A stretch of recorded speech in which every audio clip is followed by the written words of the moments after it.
like even if I wasn't doing this, like for just to get everyone together when people have time and just everyone we sit through VODs and like maybe if you guys have coaches or something, the coaches will give comments or people will give comments as you're watching and everybody kind of like sees what's going on. Everyone shares their gameplay and like this builds a lot of trust and gives everyone like a kind of a better understanding of what is going on in the army, what's happening, and it kind of sets expectations, which is good. I think that builds like strength, army strength. So we'll do that. We're gonna go through. Let's see, like what group we want to go through first. We can go through a point player. I think point will be good. We can work our way outside in, so we can start with G10 and then work our way into the point group, or we can start with point group and work our way out. What do you guys want to do? I think point out would be more efficient. Point. Okay, let's start with point group. Let's start with. I don't have to do both. Well, let's just like kind of see what we have here. See what we're working with. Close some of these tabs. Um,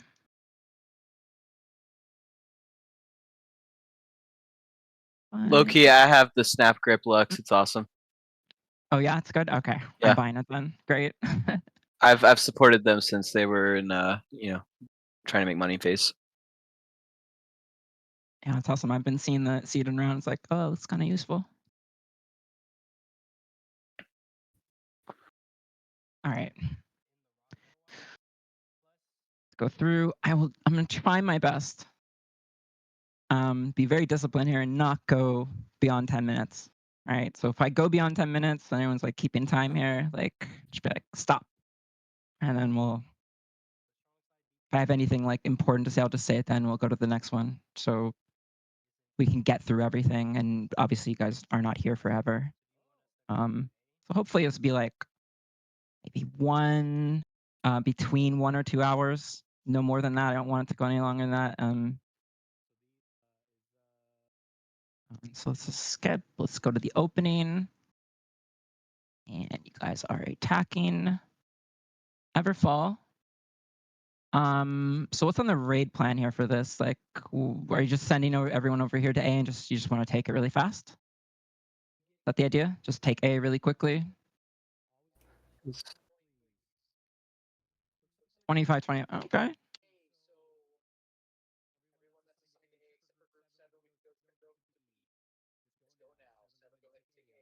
Yeah, this is good. This is all fine.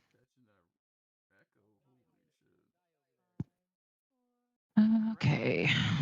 Let's look first thing we'll look about is like how we're entering this space.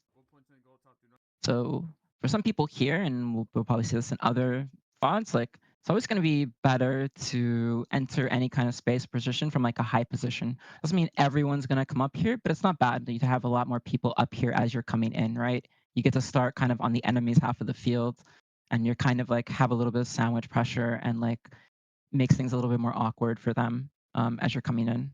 So try to do that. And this is good from this bruiser. I will mention some micro stuff if I see anything like kind of egregious, but for the most part, I just don't really care about it too much. Like, if you're not doing anything too egregious, I more care about like the kind of decision making that you're doing, that you're playing correctly, that you're yeah, you're just making good decisions. You understand like you have good prio, right? Your game sense is like leading you in the right direction, like sort of moment to moment.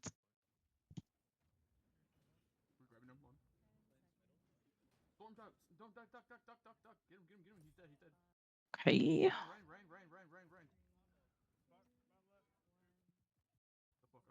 All right, this looks kind of good. I mean, we have a lot of agency here right now. One thing that I will mention is just from the offset is sort of the main comms. I'm not sure how your guys' main comms are kind of set up right now, like what that situation is. Or who is main comming? Do you guys have designated people that main comm in the wars, other than the caller? Not many. Okay. That's definitely something to work on, to work towards. Really, like, I don't know, send a ping out to people. Just be like in your ticket if you're someone who's confident in like main calming, just please like say so, and then we can like mark you down as that, and then you just start working to build main comms across all the groups. Super, super, super important that you do this, and it will give you a immense advantage, because people like giving comms to the caller and just giving comms to the raid in general is very, very good. Like giving info. And it will be even more important when you're in fort phase, right? You're gonna want you're gonna want someone to be able to comm from every single gate, right? So you can constantly feed info. Like, let's say you're gonna plus you're gonna like send a group, like the enemy is gonna you're defending, and enemy is like sending one of their side gate groups, trying to sneak one of their side gate groups to B to like run over it. That's like a very classic kind of play that happens. uh Someone's there and they can comment, right? And people are aware and you react accordingly. But outside, everywhere in the whole entire war, it's always, this is a good thing. So right now, someone should be main calming that we have a lot of agency at B, and we should be trying to step here and build tick. Like we have a ton of control right now. Really, really kind of clear that we have tons of control, and so we want to like early on, like as soon as like that's kind of understood, like someone should be kind of trying to main calm that. Healers need to be trying to step as well, and be using the space fluidly here, and then we know that they're at C, and um, people will main com when people are rotating off towards B. So now B is aware that people are coming, and then we start posturing more over towards this side, getting ready to receive the enemy as they're coming into the position to like not allow them to just come in for free and engage on us. Let's see. We can see also that this side is entirely free right now. This side is quite free. We should be spread out more here. If you notice that there is free space to be playing around the points, wherever, this could be at final points, on splits, in particular though, like that should be called out. That's also something that should be main commed potentially. And if you're not main comming it, maybe you're just telling your healer in your group, like, yo, this side's totally free to play. Like you can play over here, it's free, or whatever, or over here, wherever it's going to be. Healers should just be looking for this on their own already. But if someone's LARPing or not doing the right thing, you can tell them and like try and get them to do the right thing.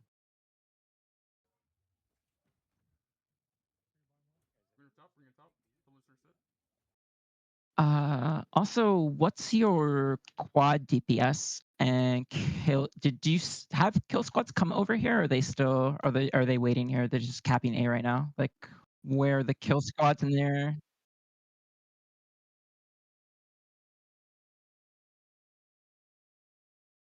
Okay. I'm right there on screen. Who are the other quad DPS here? Oreo Loco. Okay, so we got 2 here, and then there should be 1 more. Should have 3. You should have 3 quad DPS, I believe. You should have 1 in the point group, and then 2 in top week and bot week, right? So you have 3 total, and they should all be those 3 should be here, right? Because I'm assuming that that mommy and who was the other one? I'm assuming one of them is in top week and one of them is bot week, correct? Yes? No? Maybe so? Uh, for weak side, you said? What group are you in? Usually 2 or 5, I believe. Okay, so yeah, so usually you're in points, or yeah, you're on weak side. So, but you should have a third quad DPS. Yeah, I'm not sure if this war we had one because we have been missing like our spear in quad DPS lately. Then put a fire staff in, or a BB, or another BB. You don't need to have you don't need to have another like melee DPS. You can.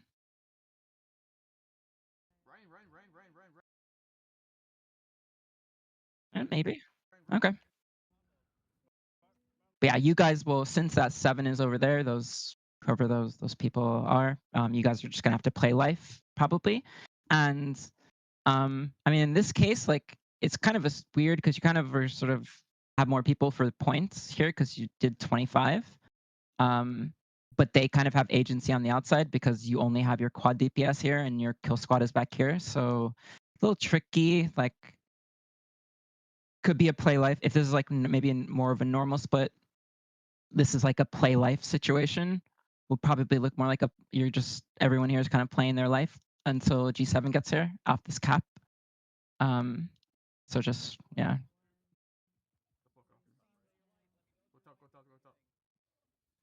Okay. Let's watch.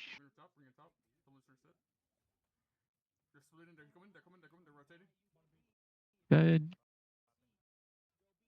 Should just be getting main comm, so everyone's just getting ready to receive all these people coming in.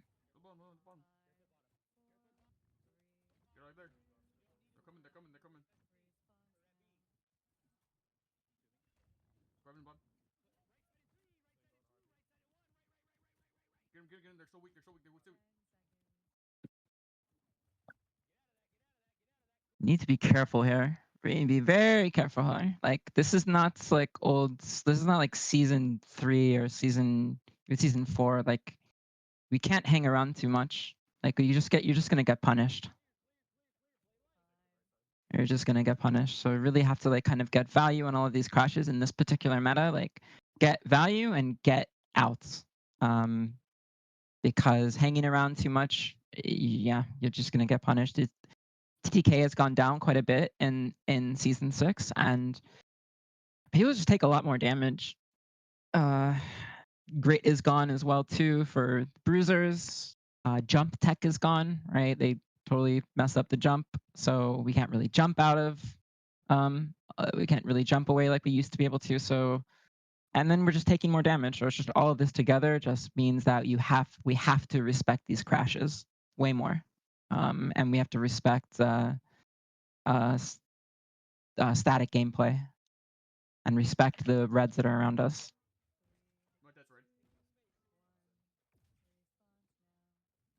Okay. Oh. Yeah, you guys are outnumbered here. This should also be something that's main common if someone realizes this. Like you guys are just outnumbered here. We just need to play life. Like C should start being able to tick.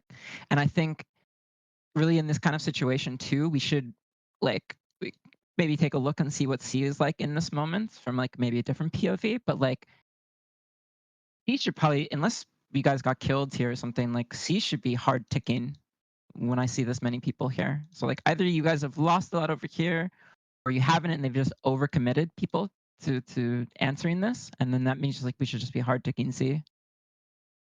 It's hard to tell unless we look at another POV from someone at C, but we need to just play life fair. Like should be very, very careful here. Repositioning is nice. I like this.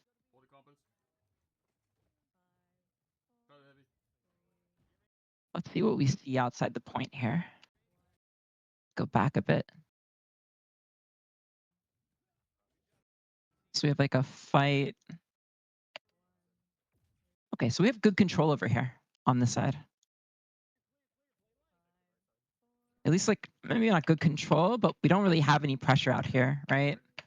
And we have a lot of healers just standing back here. We can definitely spread out more, and we should.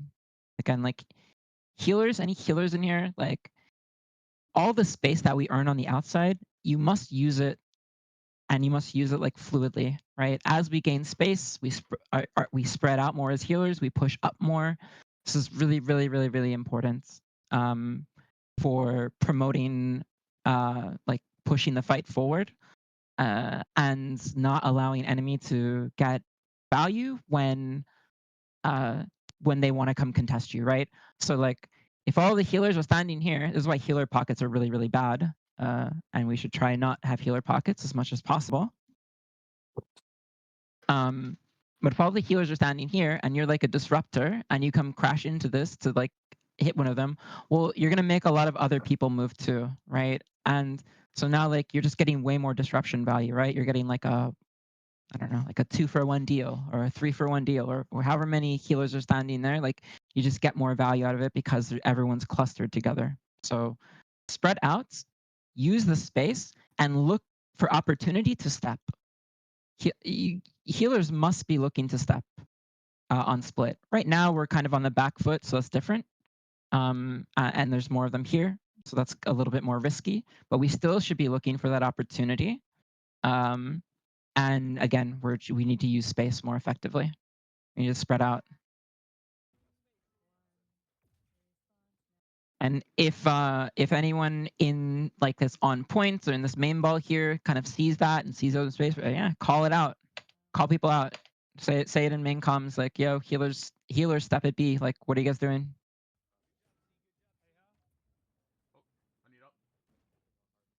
There's just more of them here than you. Main ball. You guys are winning on the outside, but they have more main ball presence. And I'll talk to about.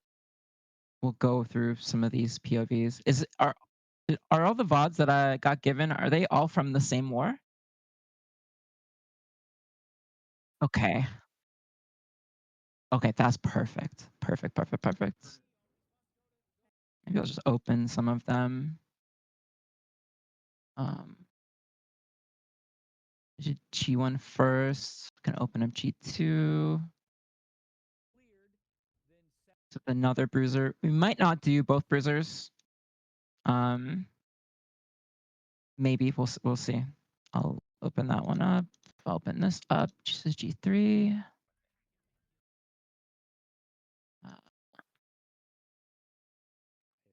Four. Okay. Yeah, let me just open these really quick. Just so we have them.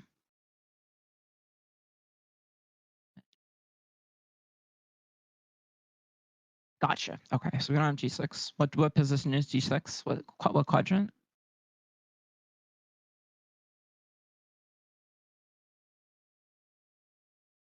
I think it's top right. You can look on the roster Top page. left. Top left. It's top. Oh, sorry. Let me see. Attack. Top right weak. Top right. Okay. Weak side. Top right. Top weak. G10. And then do we have some quad DPS players? Oh, this is G6.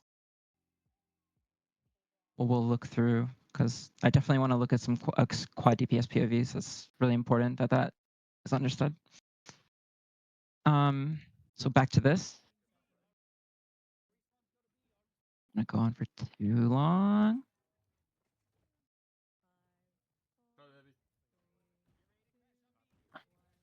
Let's skip a little bit.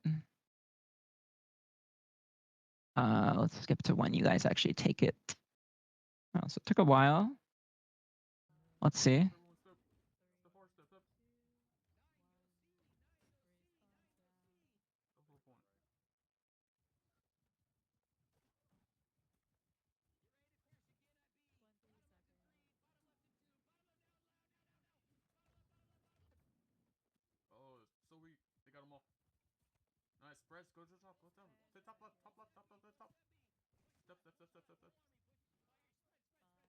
You know what, actually? You know what we'll do? I think we'll do it backwards. So then we'll do it the other way around. We're going to start with G10 and we're going to work our way outside in. I actually think that will be better, honestly. So we'll just pause that there. We'll do G10 here. I think this is just a G10. We're going to start with G10 and we're going to work our way in. And I think this it's going to help you get the meta view quicker, I think, than working our way out. I think this will be better. So let's just do this.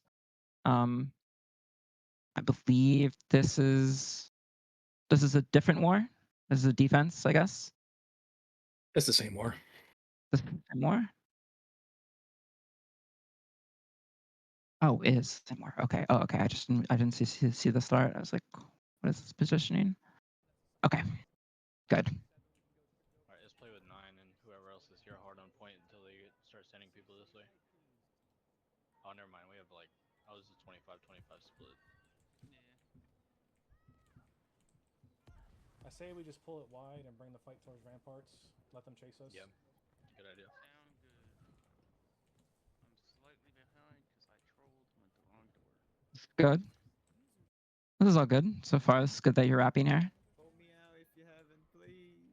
Oh, I'm in. I'm good. They're all looking at you. You just need to make sure the rest of the group is kind of with you and kind of see where 9 is here. But this isn't bad. I'm good. I'm in. A lot of people in between. Who's this guy yelling? It's Rocket and Team Speak. You should just go back now. As soon as you see these guys turn, just go back. Right? This is the benefit of this. Like, you're in this very nice position in terms of like being able to pressure enemy, because if they kind of want to just go this way, you're just going to get shot in the back. So this is perfect. Like, right? You did everything you needed to do. You just need to stop this here, stop shooting here, and just go. And go support. Ooh, sorry about that. Bro, why are there 100 people on Wi-Fi right now? Yeah, I don't know. I'm hitting This is fine. This is okay. You guys hear me? Yeah, we could hear you. Yeah. Where's I the got healer? Just careful focusing on this guy because connection. you could have some pressure coming in a second. Just be careful. 10 seconds before Yeah. the door, so I'm on my way. Good. We made a bunch of space here. You facilitated this a lot by just doing that. So this is good on you. One, I don't have plans, so. Wait, is this person in here? This person Yeah. Claude? Yeah, it's me. Okay. Okay, awesome. Perfect. Yeah, I don't see. Wait for me. Wait for me. I see. He's gonna be free. I'm not there yet. I'm not there. Who is the flex in this group? Imposter Dicto. Okay. Not there He's yet. a merc. Oh, okay. Gotcha. Well, 3 people is a lot to be on someone, so Almost there. it's kind of okay, actually. It's fine. I can look at a bow with you, Deco. I'm on this guy, Deco. Get him out. He's gone. Oh, he can die. He stands. Whoever the healer is right now, this is not good what you're doing. The way that you should be trying to kite, whoever the healer is in this group, Father Kazanar, should be very similar to what we've just witnessed here from this fine young fellow. Should be very similar to this, right? Like the people that take pressure, which is typically lights and the healer, you guys really get to decide like where the fighting is. So this will kind of apply to any kill squad healer in here, and just in general in terms of like when you're taking pressure. If you pull back, right, and now people are under pressure, like everyone's have to come back to have to go over towards you, right? So because like otherwise they're gonna die, right? So like people are kind of tethered to the healer, especially in these kill squad fights, and so healer really gets to decide a lot of the time like where fighting is going to take place, and any of the lights that are particularly like under pressure get to decide that. So really you should kite backwards as a last resort and really be trying to kite forward as much as possible and stay up and keep this fight up here. Yeah,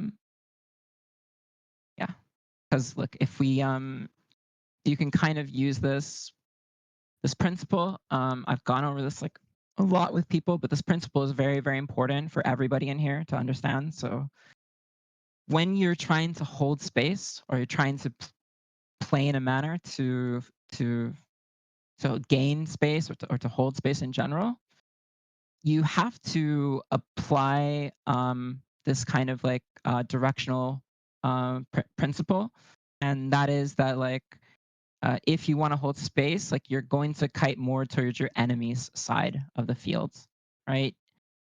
So in an ideal world, whenever you get like engaged on, so like let's say you're standing here or something and you get engaged, and you guys are fighting this position, if you kite forward and enemy pursues you, like they follow you to keep hitting you, like this guy's doing now, what happens is that by you kiting this way, you gain space. And if enemy wants to pursue you, they lose space, right? So they lose the space they have to pursue you, and you gain space, right? So in doing this, you are like you're helping to hold like the space that you have, right? You're facilitating that, and that means that like kiting backwards is like the exact opposite, right? If you kite backwards, you lose space, right? If you kite backwards, you'll lose the space that you gained, and if the enemy pursues you, they gain space. So we know that this is the absolute worst, and this is the absolute best way that you can kite, right? And when you get engaged on, when enemy, when you get aggro from someone, right? When someone's pressuring you. So if we know if we know going backwards is the absolute worst, and we know going forwards is the absolute best, then once you have that in mind, you can constantly play in a manner to sort of reach the ideal, right? Maybe we're not always going to be able to do the best. Maybe we're not always going to be able to kite forward because sometimes you're just not, right? It's just too many angles being covered, too much pressure there for you to be able to do that. But if you can't do that, then you would try and do that, right? And if you can't do that, you try and do that. So each one of these is a little bit better. The more we sort of approach the ideal. So we should always kite in a manner to kind of for holding space to reach the ideal. And in terms of like engaging on people, this also applies. So here is a perfect example. That principle I just talked about right there applies also in the inverse for when you're engaging on somebody, not when you're disengaging, like trying to get away, but when you're actually engaging. And that is like when you have kind of two sort of forces that are kind of like going against each other. Do like blue and red, and let's say you're a blue person and you're like, oh, I see this, like there's this fight, there's this clash happening here, and like I want to like assist this somehow, like I want to help this fight out. Like what would be the, like if you could come in at from any angle, like from any space, like where would you want to help your blues out? Like where would you want to engage in from? Come from behind. Exactly. So engaging from behind, that is the ideal, right? You are sandwich pressuring, like you have perfect sandwich pressure. You're in the least amount, all the force of whatever these reds are here is all going in the opposite direction, so none of it is coming at you, so you're safer. And you'll just get insane more value out of your abilities and your spells, right? And so you know if that's the best, and you know that the worst would actually just be engaging at the same angle of the blues already, right? Going directly against that pressure, going right against it in the other direction, right? So that would be over here would be like kind of the worst, right? And then so if we know that that is the worst and we know that is the best, anytime we want to engage on anything, we constantly try to work towards the ideal. We constantly like try to do the best we can in the moment, like engage from the best possible position we can in the moment to meet that ideal. And we can see that right here in this gameplay, which is great. All right, we saw that at the beginning. Enemies are going, they're kind of like meeting us a little bit here, but their attention is more towards like the people that are everyone that's coming up right now. He's rapping. He's rapping, and all these guys right here, like if we have even more blues coming here, this is great, right? Because if they're going to turn and look at you right now and do this and like pressure you, they're turning away from the push. So they're turning their backs to the push, and they get sandwich pressured, right? So they're not going to want to do that, right? So if they keep following you, you push the line up, you gain more space, they lose space by engaging, and if they don't, just like now, right? We're sort of like, right, you can see him. He's positionally, he's just getting into that ideal position, right? We have all the force going this way for the most part, and he's just wrapping around to get the nice position. Or they're all looking at you. I'm good. All right. Who's this guy yelling? And they turn around, and we sandwich pressure, right? The only issue right here right now is obviously we just need more of our blues here to be kind of pushing and taking space, and he was just a little bit too far ahead. That's all. But luckily for him, a lot of these guys like turned and looked. So rather than having all of 5 of these people here to kind of like maybe zerg down some of the people that got left behind, you know, they got baited and broke away, and now that's probably going to allow these guys to gain a little bit more space here and not get pressured in the same manner.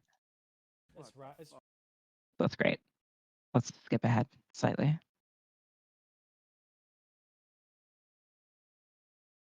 We'll talk a little bit more about the macro for this position.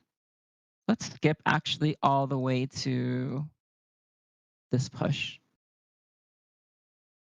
Let me actually take C. Okay, they're giving B. This is pretty typical of a G10 fight. They have no healer.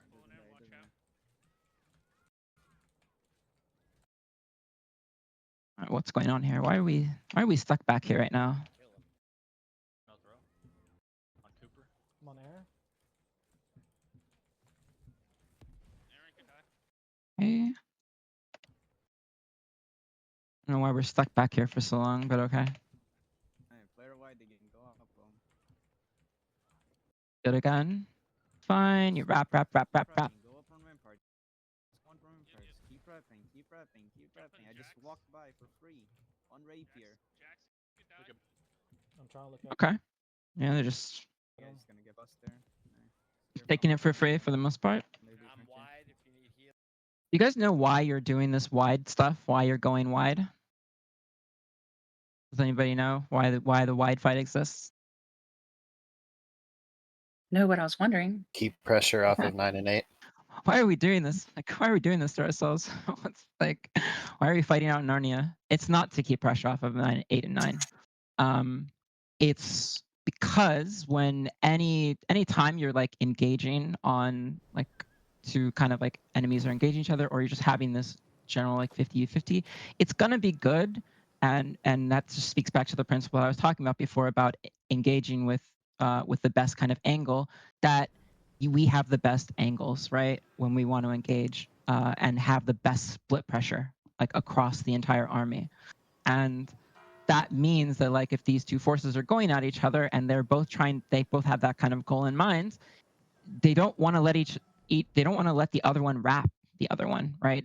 They're kind of like letting you guys like wrap every time. Like they're not trying to wrap themselves and stop it. And so you guys keep kind of like getting this wrap on them. They're not really playing it correctly. They don't really understand what they're supposed to be doing. And that's what happens, right? Each force is trying to wrap the other one. And because that's happening, each one's trying to get around the other. We just keep going and going and going until we're out in Narnia, right? So that is why you're literally just trying to wrap your opponents. And then so your army as a whole kind of has more split pressure, has more angles. I'm getting looked by both disruptors. I need help back. And in reality, all the kill squads should have the same mentality, even G8. And one of the issues in NA right now with G8 is that the G8s kind of handhold each other, which isn't really correct. It's not really correct to just handhold in inner lane and fight each other. Really, each one of those groups should be trying to wrap the other one, and same with 9. And those fights should actually be getting extended further out. But for whatever reason, obviously because we don't, most managers don't really understand this, most players don't understand this, and because it's not fun to just like fight, and it's not as fun to fight in Narnia as it is to fight closer to the point. We don't really do it, but it really should be done. Groups should be trying to wrap each other. And if you think about the G7 fight, it is literally the same thing too, right? They're trying to hold the widest space on that side as well. The only reason why they don't go to Narnia is because there's like a fort in the way, right? So there's kind of like a fort in the way that kind of like prevents them from like kind of going wide in the way that this group goes, so that it kind of just stops at the fort. But same principle. We killed him. Look at. So I'm wondering where your G9 is. Like maybe they're Oh, you guys, I guess you guys have not pushed in yet, so people haven't pushed in yet. Okay, that's fine. We can kill them. We can kill them. We can kill them. It's fine for you guys to be having this fight too before the push starts. This is totally okay. This is like a normal thing for G10 to just be out here like this Look at reload. before the He's on push. onslaught. He dies. He dies. He dies. He's on onslaught still. He's dead. He's dead. He's dead. Yeah, they're so bad. Yo, Crunchy, let's bully this healer, Crunchy. Come on. So I believe we just got a pick there, right? Didn't we? We can kill them. We can kill them. We can kill them. Look at reload. He's on onslaught. He dies. He dies. He dies. He's on onslaught still. He's dead. He's dead. He's dead. Okay, so we just got a pick there. Perfect. So we'll just talk about that and we'll go to the next VOD. So off of this pick now, one of you in this position should be looking to look inwards and flex pressure inwards. Obviously, right now in this moment, the push hasn't quite started. Another thing too is like you guys need to have the collar on. Everyone in every single one of your kill squad groups should have the collar on. Should be able to hear the collar. It's very, very, very, very, very important. Look at reload.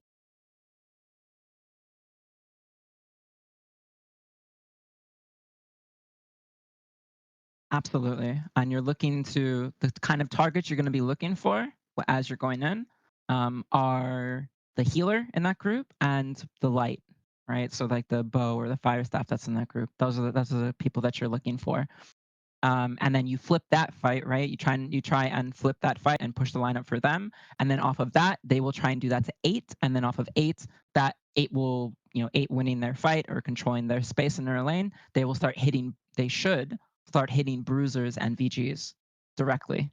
Should be hitting them, not crashing into the healer pocket in the road, actually just dogging down bruisers and VGs. And if you're spear like SNS in that group, you're even stepping point as you're dogging and doing that. And same with the VG in that group. You're actually just dogging those people and killing them. Reload. He's on onslaught. He dies. He dies. He dies. So if we want to think about this like all of Oppo, kind of like in a meta sense, like it is all for the sake everything that we do on the outside as kill squads, no matter if we're in G7 or G10 or whatever, is all for the sake of directly pressuring main ball. It is not for the sake of killing healers, doing ring around the rosy, around the points, like just killing lights and fighting with each other permanently. It is all for the sake of trying to hit bruisers and VGs and point team those people and kill them. We can kill them. We can kill them. We can kill them. So right now we haven't pushed yet. So really, like you're gonna flexing in is not the greatest here, but I think we might be pushing in. It is possible I might be pushing in. I see some people here, but that is why you need to be listening to the caller. That's one of the reasons why everyone in here should have the caller's comms on. Just turn them down, but you should know, like you should be constantly being able to hear the caller, and you'll know when this push is happening, right? Because one thing that you could be doing, because you can't like flex pressure into the 9 fight because the 9 fight's not really here. Well, okay, maybe we can go and like sandwich pressure, right? One of you could go sandwich pressure this push as it's happening, right? And then you come back. Look at reload. He's on onslaught. But outside of that, if we are up in position, right? Like 9 is like maybe having their fight here or something like that or whatever. Off that, one of you is going to look in and look to like flip a kill potentially, or just help them push the lineup a little bit, right? And they do the same to 8. And that's it. We can kill them. We can kill them. We can kill them. Let's skip a little bit ahead. Do you guys win this war? Or lose? You No, guys we lose. Okay. You get 1 point held, so okay, it happens. And then one more thing about this, and we'll just go to the next one really quickly because it doesn't take too long. This is good for you guys, right? Like having this fight here is good. Like in an ideal world for them, they would want to be doing the same thing. They would want to be having a fight, but it would be towards your half of the field, pushed up in their top right, right? That's what they would want to do. So by keeping the fight here, your G10 is like kind of getting like the bare minimum done, right? You're like you're doing your. You don't want to. Obviously, you do want to kite in this direction, like if you have to pull things here. Again, we can talk about holding space. It's the same principle there. You can't look through this whole thing, but because yeah, I guess some people have died and stuff. Whoever this bow is, like, yeah, you're doing a great job. Keep playing like this. This is good. Plus in 7 until we guys regroup. Okay, we bow. Keep pulling wide, guys. Yeah, it's great. Like you just keep pulling attention back, keep being really annoying. Obviously, you don't want to die, but this is fine. Okay, that's that.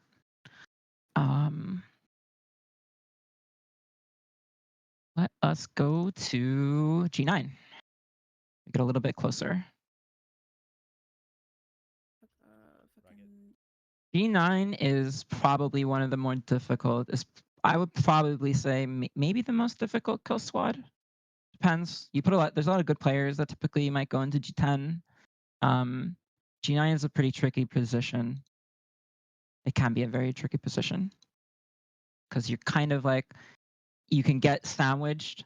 Like you get that sandwich pressure that can come from 10 if your 10 loses, right? So you can get that pressure crashing into you. And then you kind of have to think about being kind of like a mediator between the two groups, between like the G8 and the G10. And you're sort of dealing with very similar things that the G10 is dealing with. So nine tends to be like a very, very important group, important kill squad group that need good players in G9 too. Go and let's look. See how they push here. One thing you guys can do as well too, just as a small little kind of like strategy, is if you're gonna send your G8 over here, I imagine is your G8 over here too on this push? G8 crashed into B at the open, I think. Okay, your G8 crashed into B at the open. Well, if they do come over here, a lot of the times, like rather than just coming over here into Oppo, they can just like go over here and pull the other G8 over here into the enemy's row. This is also a nice little strategy. You kind of like instantly have like a fight and kind of like some agency in the enemy's half, which is great.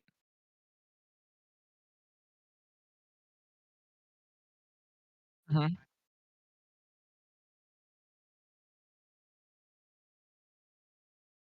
Yeah, you could because I definitely don't think you need 25 people at A for that. Like they're gonna give like if they see like just one extra group, they'll probably just give it up, right? So you can probably make this initial push a little bit more effective, a little bit more impactful. Get into the forest. I'm like 50 out. This is good. Crazy. On first initial pushes too, like when you're first coming into the position, like it just might be the case that this group is just a little bit ahead of the other group of the group 10, and that's okay. But you just have to play for value. So if 9, for example, happens to be at the front and they happen to be wrapping the YS first, that's just how it's going to turn out. It's just going to turn out that maybe those positions kind of swap a little bit initially, right? So Okay. yeah, we'll see this. We'll watch this here. I've got a lot on me. There's like 10 out here. Almost there. So I think their 8 is here, right? Their 8 is here. I need you guys to push up with. Like this is more than 10, surely, right? We have the 10. We have not. They have all their kill squad here. This should be main comms. Almost there. I need you guys to push up with me. Okay. Yeah, this is 15 for sure. I see Crunchy. We don't need to fight out super far. I imagine Toasted is the G8 VG for them. Does anyone know?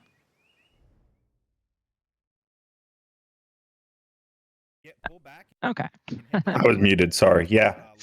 Yeah, Toasted is. Okay, so I'm correct. So the G8, their group G8 is here. And that should be calmed. Everyone in the army needs to know that G8 is here. Their G8 is here. And it will just mean that you guys might have to play life over here a little bit more. Push up in I don't know why we're coming back here. Let's retread our steps a little bit and see. Okay. Even though you guys are under a lot of pressure here, I see. they have this extra group here, so this isn't a very much like a winnable situation. Everyone still should be trying to pull this way as much as possible. Okay. So if anyone's back here right now in this group, like you should be trying to hang over here with everybody else and pull this way. I see Crunchy. We don't need to fight out super far. Get pulled back and hit this bottom. So we don't want to do this. We do not want to pull back and hit this bottom. This is absolutely what we don't want to do. Again,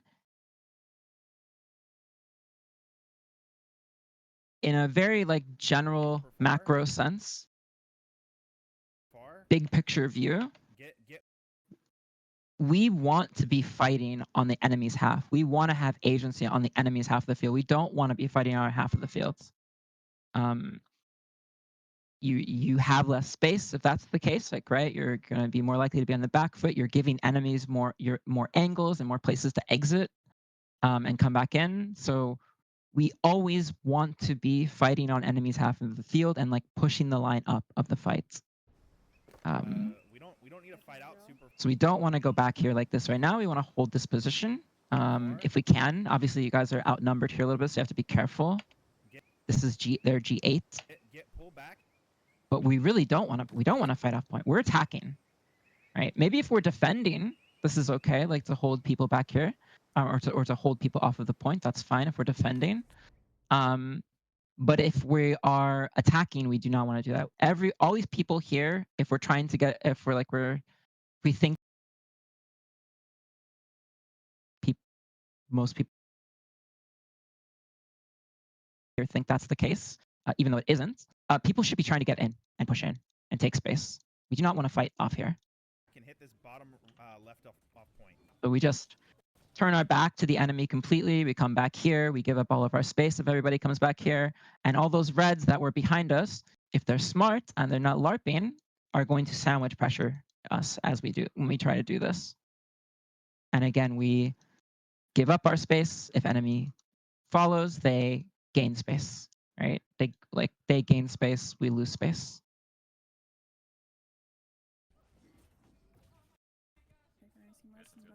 Push up in 8 lane real quick. An 8er on Yo Y Sauce. So wait, your 8 is here. There's a VG with Blade. So I don't think your 8 went to B. I think they did come here. And right now, like in this group, in this 9 group, you should not be trying to do this right now. Like this is kind of 8's fight. Really, like these people out here, these reds out here, these people need to get pushed back. Otherwise, like what's going to happen is if 9 comes in here and does this, right, you give up all that space and in this inner lane, and if they're not LARPing, if they're not trolling, they get all this wrap space and they just sandwich pressure into you. And you lose the space. You're not going to be able to hold it. So right now, like whenever we're coming into the position for the first time, the whole idea, like this whole idea about like taking space, for example, like that is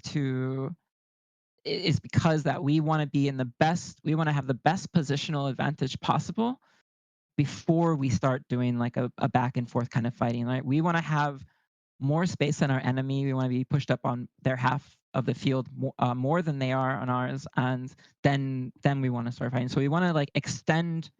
We like want to think of this initial push almost, and any initial push, I'll say, even like on a reset, like when you get to last points. So when you're doing like resets, you kind of want to think of this push as kind of like a tsunami almost, right? And you get to decide like where that tsunami crashes. Do you want it to crash early or do you want it to crash late? You want it to crash late. So you want to extend that wave of pressure as far as you can and push your enemy back as far as possible before you stop and just start fighting them. so that when that fight starts, they're at a positional disadvantage and you're at a positional advantage. Push up in 8 lane real quick. So let's go back and track this again just a little bit, and then we'll go to the next VOD. Need you guys push up with me. Okay. I see Crunchy. We should be shoving into these people here. Like their 9 is over here. Our 9 should be shoving into them, not letting them do this. We don't need to fight You can't turn your back to them on the push. We have to keep pushing into them. out super far. Get pull back and hit this Because yeah, this is just we're just giving up a ton of space here. bottom. You cannot play with 8 on the push. 8 is going to cover more of the inner lane. And 9 is going to cover more of the outer lane. You're covering more of the wrap space.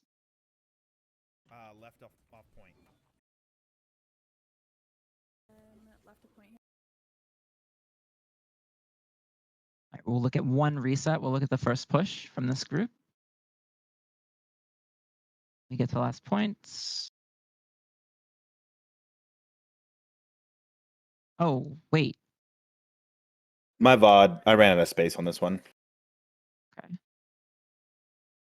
That's why I said to grab Yish's VOD so you can have the healer POV. Gotcha. Yeah, that's unfortunate. Well, we could look at that. It would be nice to look at the first push and see kind of what happens. First push is like really, really good to look at. If there is that VOD, that would be nice to look at. Otherwise, we'll just go to G8 and we can maybe see it from G8's POV. Let's go further in. So we saw that a lot of that initial engagement. We can kind of see it again from this POV just for a quick second. Wait.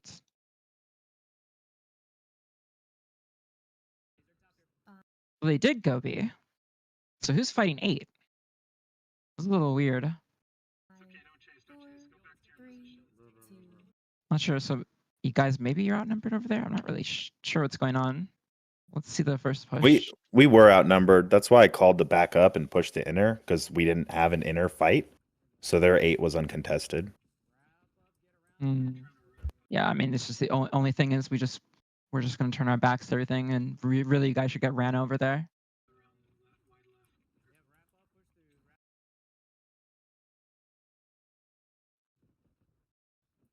So our 8 here right now really needs to hang wide here.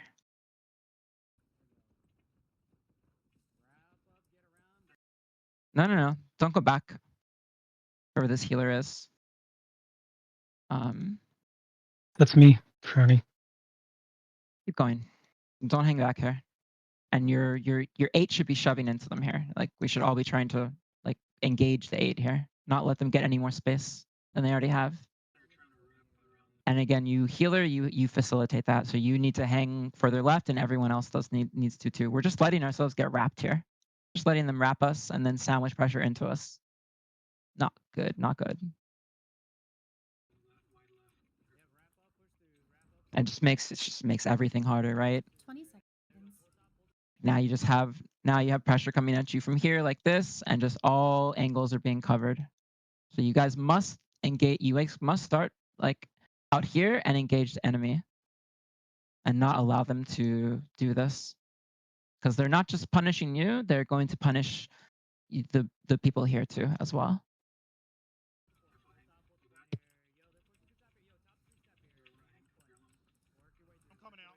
So first mistake. And what's really it's really good to look at initial pushes, and we'll look at the reset at the first reset at C when you guys first push in for the first time, because it's the thing that like sets up everything else. It's the thing that that is going to have cascading effects into like how things end up a minute or 2 minutes or 3 minutes later, and like where the state of everything, the state of the army is, right? Like, so it's all about positional advantage on the push to start it. If we want to have the best position. We want to set ourselves up for success. And right now, like just how things have transpired in this first like 30 seconds, we're kind of set up to fail. positionally here because our enemy has been allowed to wrap our entire army, all the people over here.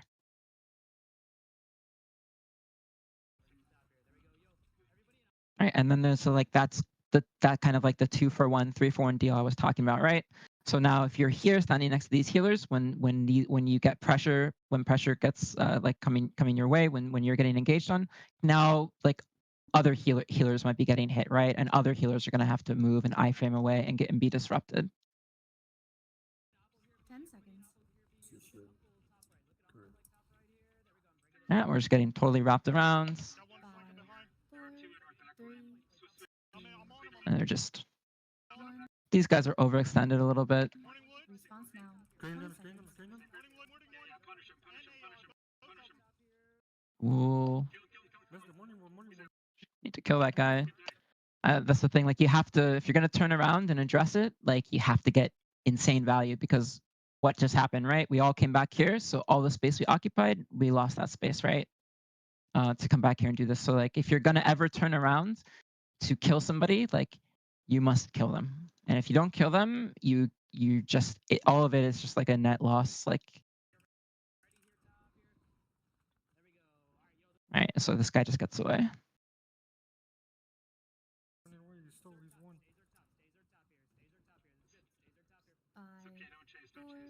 3, 2, 1. Response now. And again, you should not be standing back here. We have all the space we control now. You should be pushing up. You should be playing up here. And other healers that are here should be doing the same. They should be using the space now that we have and spreading around and not all standing back here. 20 seconds. I'm on freak.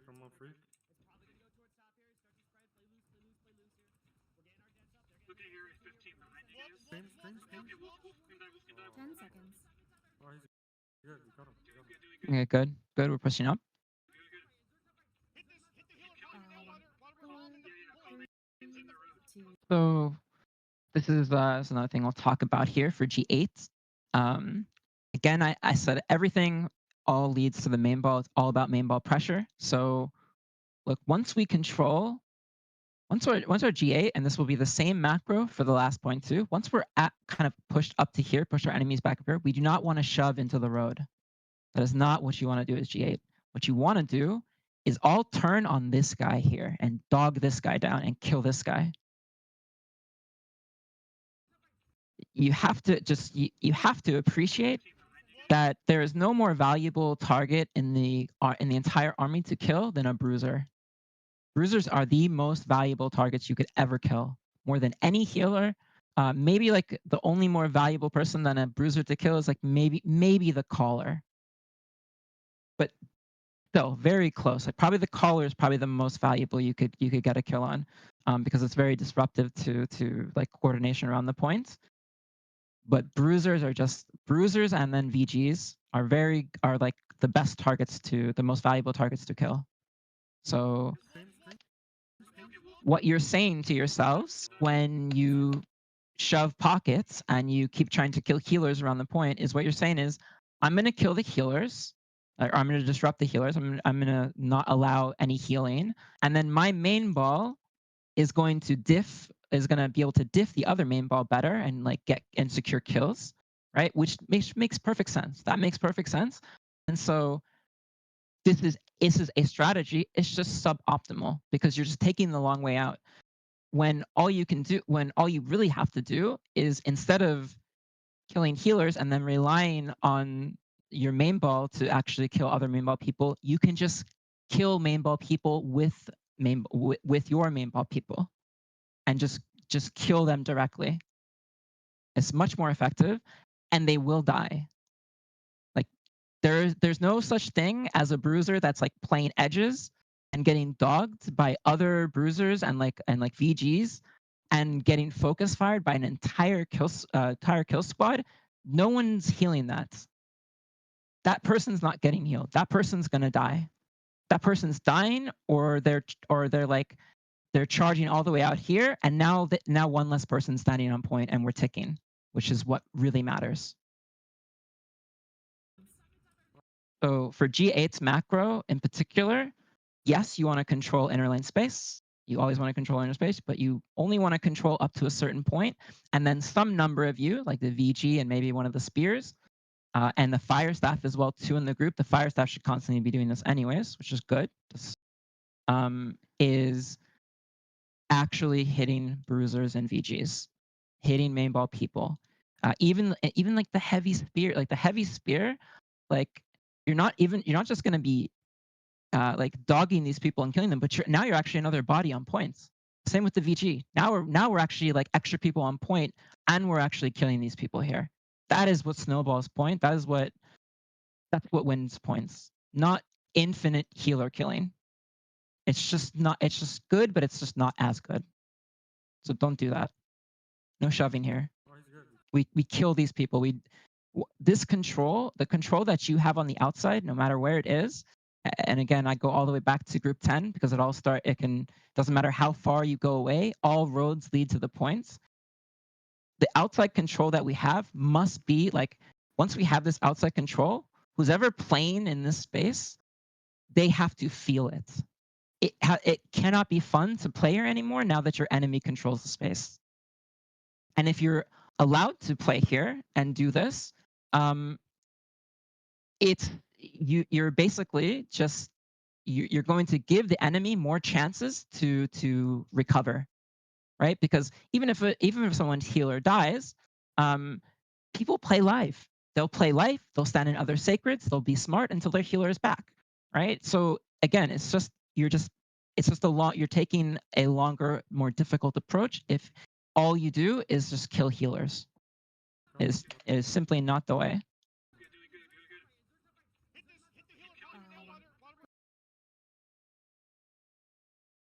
Yeah. Yes. Have a question? Or say, oh no, I was in the bot, I guess.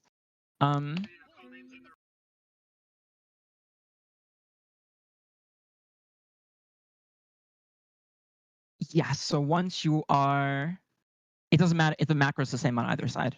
The macro is the same for defense too. Once you've gotten control and pushed enemy up to kind of this space, some number of you, if not all of you, should be dogging bruisers here and killing them. Trying to kill them, trying to get them off point. Even if you don't kill them sometimes, again, like they're stepping off points. Now we're plus on point and we're ticking. So it's like, it's too OP, it's too valuable.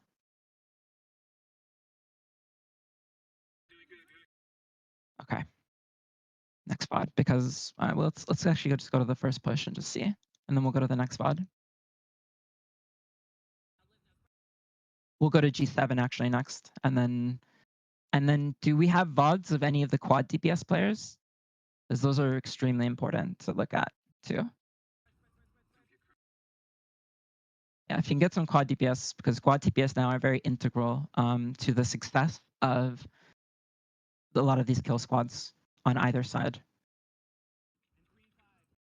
Okay. See. Oh, and again too, guys, like for all the kill squads, like you really need to turn the caller on. Everyone must be able to hear the caller. I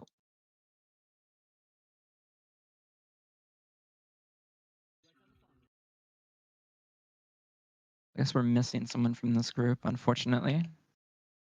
Okay. I don't know why we're so staggered here. Like, let me go back a bit. Okay, so we're taking B.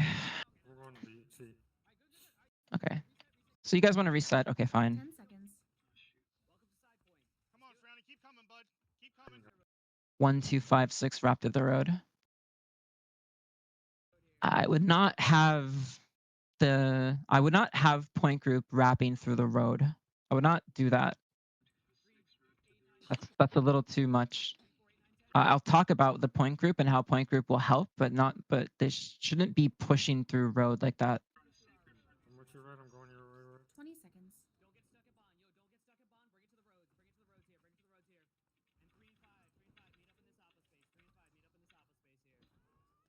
10 seconds.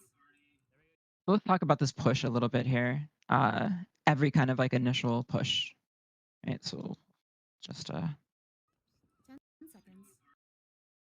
So you're gonna have your weak side quads that are gonna be pushing into position, right? You'll have your top strong when we're attacking. So you have top weak, bot weak, pushing in, and they're gonna kind of cover like space, sort of like kind of between the ramparts and Bon, and then like a little bit further over, right? The Everfall is like kind of a small area, so we're a little bit more congested here.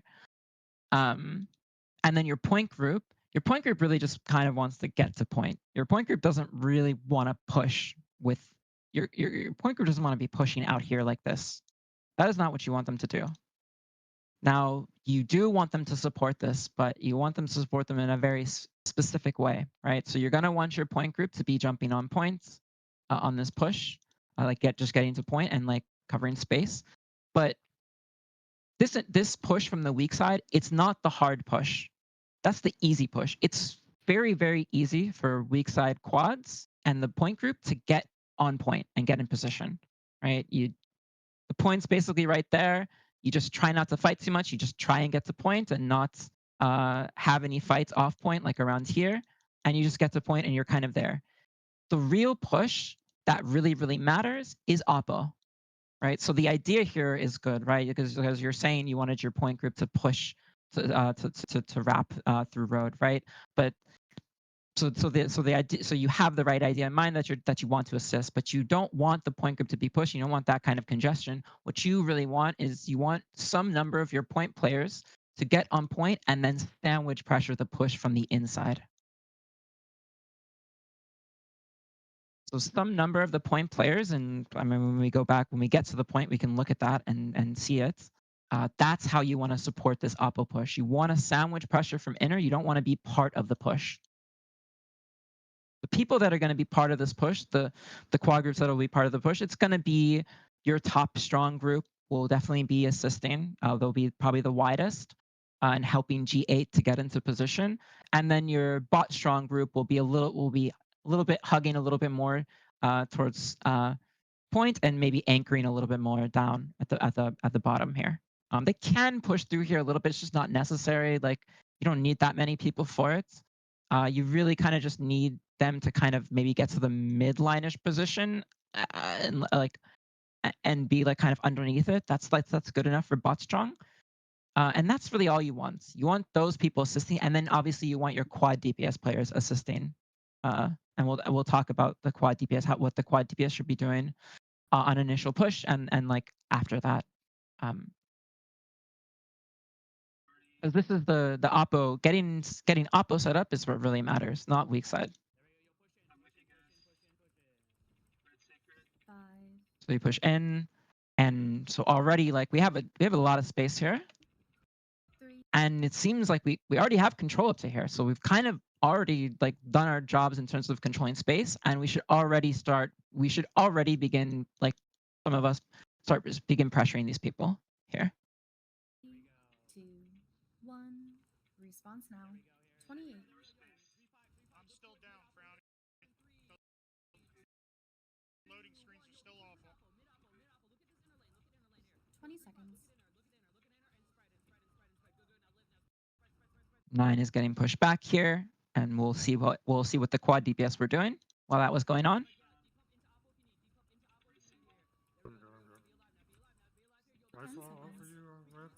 Yep, so G8 gets wrapped, and yeah, you have to fall back here. So the real key thing is going to be able to see like, some number of you guys in G8, like maybe 1 or 2 can kind of like help hold the space a little bit, but the rest should be looking in on the bruisers. And then we need to see what the quad DPS are doing here on this push. Because you guys made all the space and then you just lost it. So we want to see how that really happens. The trees are kind of annoying here. These trees are not here, like it's a little bit nicer for the attackers because you get a lot of people that can like kind of like rat their way like around here and like gain space for free, and that typically is not going to happen in other maps. So Naomi, the Grave Me, Uwu, and Sar right there are the strong side DPS, if I'm not mistaken for this. Yeah. Yep. Some Yeah, we can look at one of their VODs if that's the case, and we'll see. Yeah, they're like right there to the left on the screen right there, so you kind of get an indication of kind of where at least the strong side DPS was right there. I think on this part we were fighting. The weak side was on Seven's fight. The weak side was on Seven's So fight. probably in like Oh yeah. the ramparts bonfire area. Well, we'll look at that too and see how that push went. But now we went like I do not. I believe my VOD had only recorded my audio for some reason. So it's just audio for me. yeah, that's unfortunate. I really want to look at these guys because the quad DPS now, it's not we're not just padding point now anymore, right? Obviously, main ball pressure is going to be good, and that's going to be part of their job. But initially, these guys, these quad DPS players, they have to play more like kill squad players, and they have to assist and help Nine get into position. Has your quad DPS switched to BB, or are they still running Firestaff IG? Because Cats here is running 4 or 5 BBs in their quad DPS. BBs are good. I tend to think they're better on weak side. In EU, we run like 1 or 2, maybe. We don't run many BBs in EU. It's really more BB heavy here. The BBs are good. I don't know if they'll stay good if aim lock gets nerfed, because then like you will have to actually have hands to be able to play the BB, and so it will be, you'll probably have a lot less players like able to like use it effectively.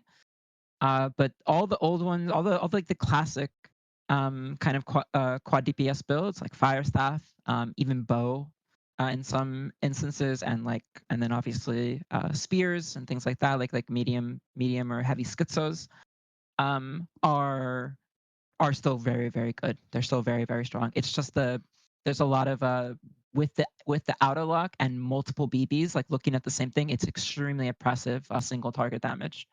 So they are quite good and they can work. I tend to think they work better on weak side. EF is a kind of a unique map again because of this tree line here. This tree line allows people to kind of like hold space that they really don't deserve to hold, and they should not be able to hold. And so I imagine here that like BBs on this side, like on this particular map, like could be quite good on an Everfall and strong side, just because of this like there's like small not a big amount of space, and because of this tree line here. But otherwise, I would typically keep them over there because that's the only reason why they would be good. Otherwise, they're going to be too exposed. Because BBs, like, yes, they have the nice like tempo and pressure, but they have more body investment, right? You have to get up close and personal to somebody to be like kind of like left clicking them, and that makes them more vulnerable in like big open space with like lots of other range players around. 3, 2, 1. Okay, so that's enough for this. We already understand the what we want to do as G8 in this position. I can talk a little bit about fort stuff too. About like all the positions in fort. We can like go through that like really fast. Maybe at the end. I think that would be honestly extremely helpful. I can say this as somebody who's fairly new to 2058 compared to most people. We haven't had a lot of good fort wars yet, so I think that would be really helpful. Sure. Yeah, we can do that. I'll run through that very, very quickly. Just kind of go over basics that you should be doing. So this is G8, and that's kind of the macro. And really now it will be ideal to get a look at the quad DPS on this side before we go in towards to the main ball and to G7. Okay. Okay, let's look. All right, that's the sorry guy. We just saw this person here. That's great. This will be a great person to look at. Let's skip. We're gonna start back here. We're just gonna go straight to last point, and we're just gonna look at that push again and just see what our quad DPS we're doing. Let's go back.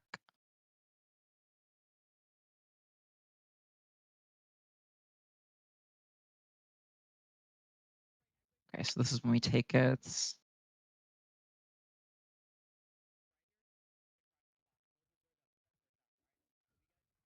Okay.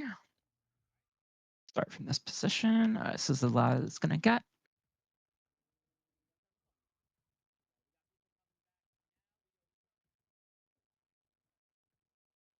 And he can hear the caller, which is great. And I'm going to talk about why this is so important. It will be very relevant to the fort as well too.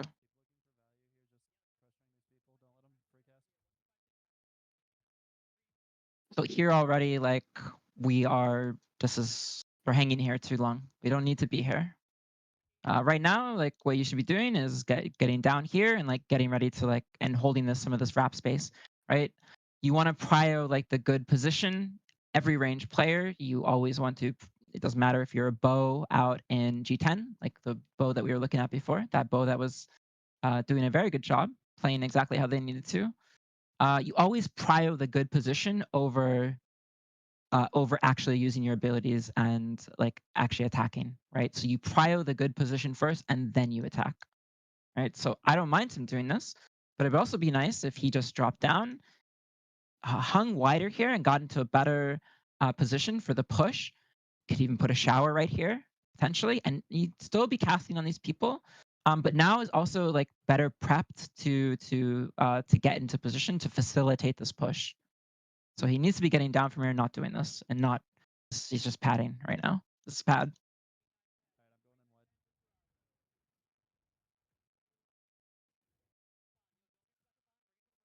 And the push it are, and the caller just already called. Let me see exactly when the caller calls the push.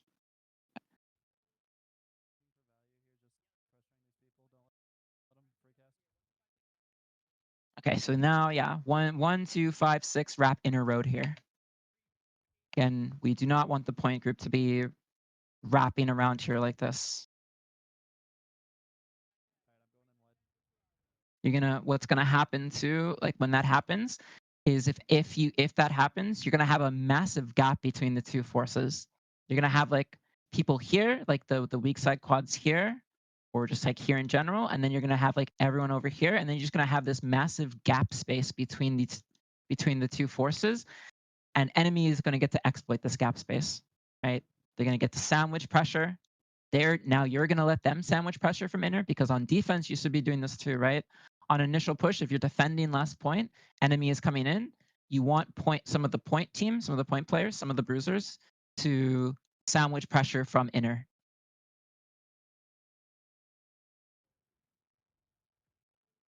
Right, so we should already have been moving. So we're already like a little bit slow.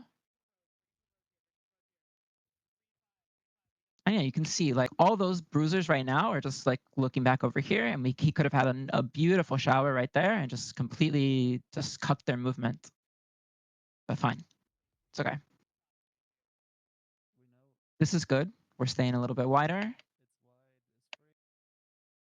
Is this person in 9 or 8? Steam juice, man. Not 9. So probably 8 then, right? Not an 8. 8. Not No. an 8. Oh. Then 10 then, I guess. He's just way too inside right now. Should be much wider than this, but let's just see. Let's see how we move here. Yeah, this guy. Not good. Not good. He should be over here on this guy. Should be shoving this way.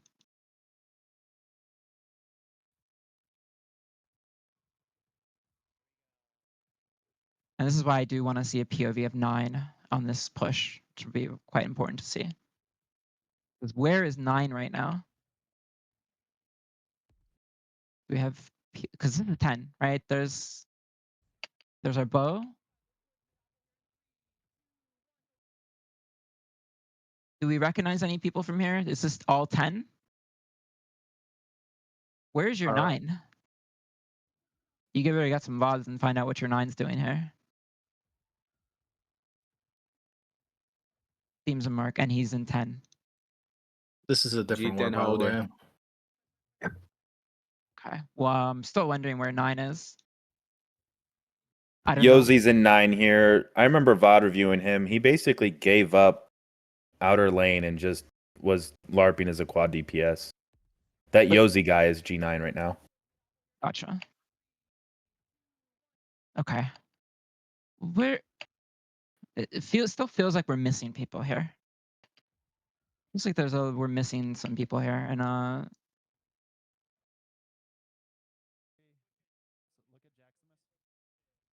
like we're here. This looks good. This looks good right now. So that guy, the Steam Juice man, I'm guessing we just said he was in 10. He should be posturing over here.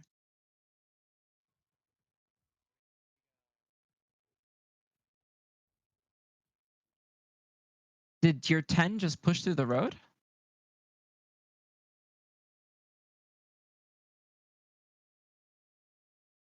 So this is 7 and 10. Okay. All right, we'll talk about 7.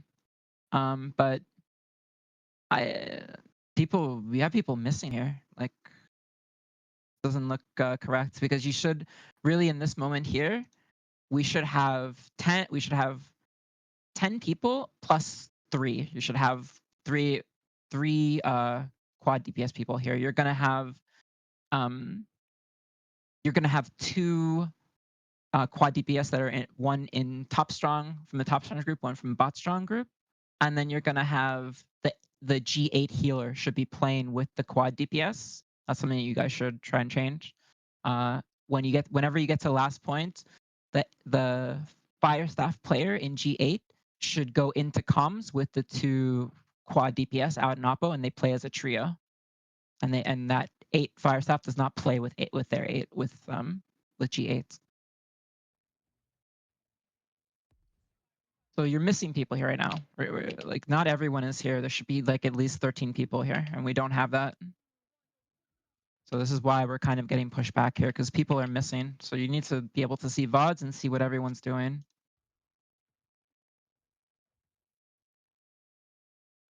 Because they're shoving with their 10 and their 9 and their quad DBS 100%. Yeah. And now 8 is getting wrapped. And so yeah, you need to look and see what 9 is doing. You need to see where all these players are. You need to track it and then also the G8 fire staff, which I think is this person. Is this the G8 fire staff or? I don't think there was a G8 first stuff. Yeah, red X. I'm G8. I was fire staff. Yep. Okay. It'd be good to see where you were during this as well. I'm in the hoodie. I'm in the hoodie close to the rock up front. Right here. To the left, where you circled. Right here. Under the reject. Yep, that's me. That's you. Okay, let's see you. Let's see. Because you should be posturing out here with them too. Roger that. And helping and facilitating Nine's pusher and holding the wrap space around your group, right? So you'll be assisting your group, right? You still playing with your group, but you're not allowing anyone to wrap around them, to wrap around G8, and then sandwich pressuring in to your fight and to wherever you want because you're a fire staff. Okay, so we're missing people here for this push, unfortunately. Need to find out where those players are. We know obviously the G8 healer, the G8 fire staff also wasn't part of that too, so that was also another person that you were down for there. So you're just outnumbered, you get pushed back, missing people. That happens.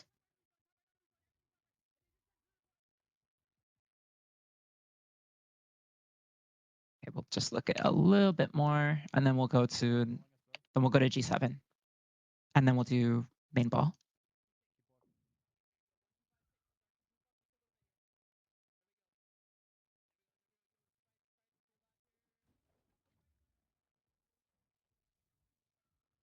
Yeah.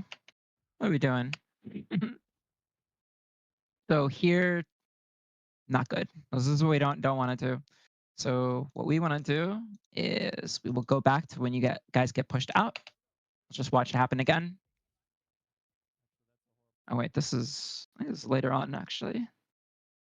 You guys get pushed back.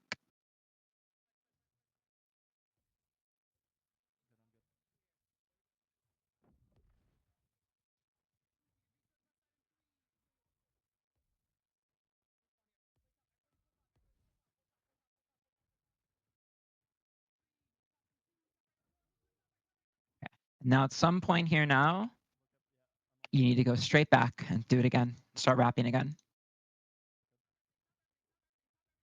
Yeah, we're standing too long. Need to go. We're pushing them back. You need to go, and yeah, you need to wrap here.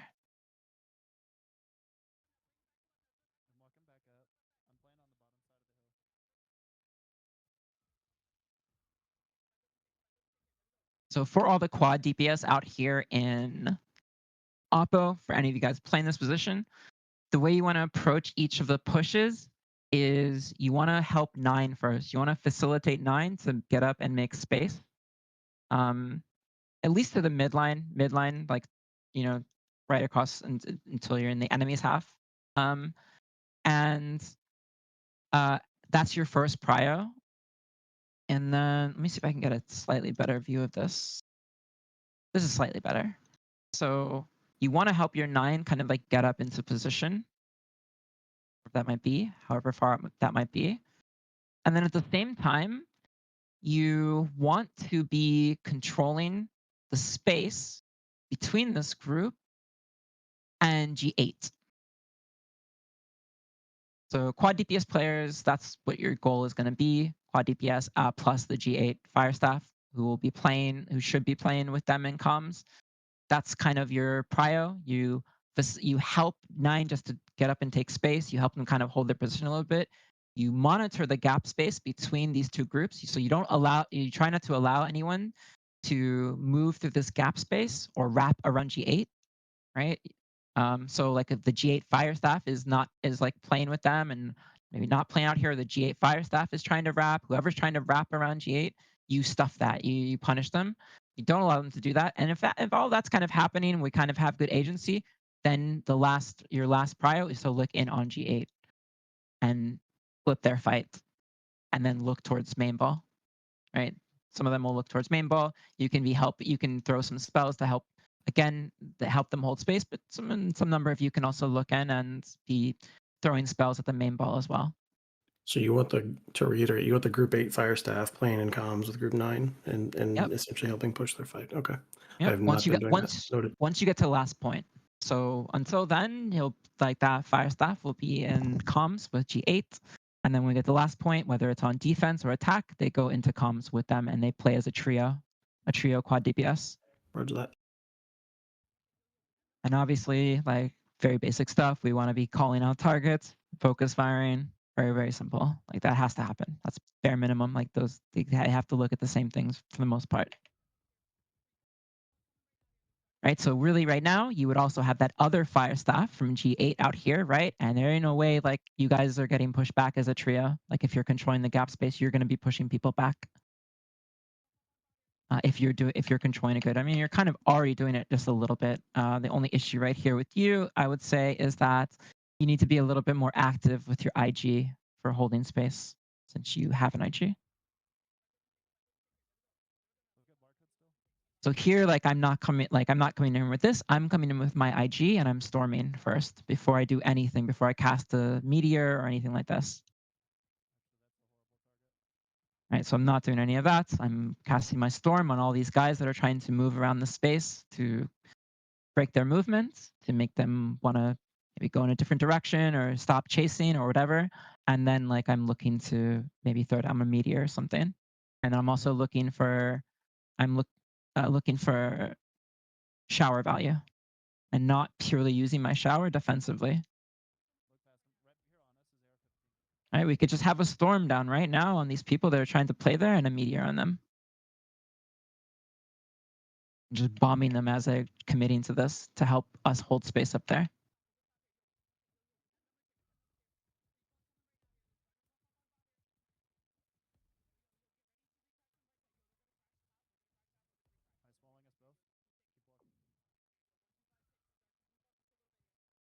Yeah, so unfortunately, you just need another fire staff there with you, and yeah, you need to look at those people in that space a little bit more, and then also get more value out of your IG to help zone people and control. Because like we don't even use our shower, we don't use our storm there, like all of that stuff. Like you should be like multiple of you there with IG. Like people are not going to be able to get through easily if you're like using all of your kit and playing together.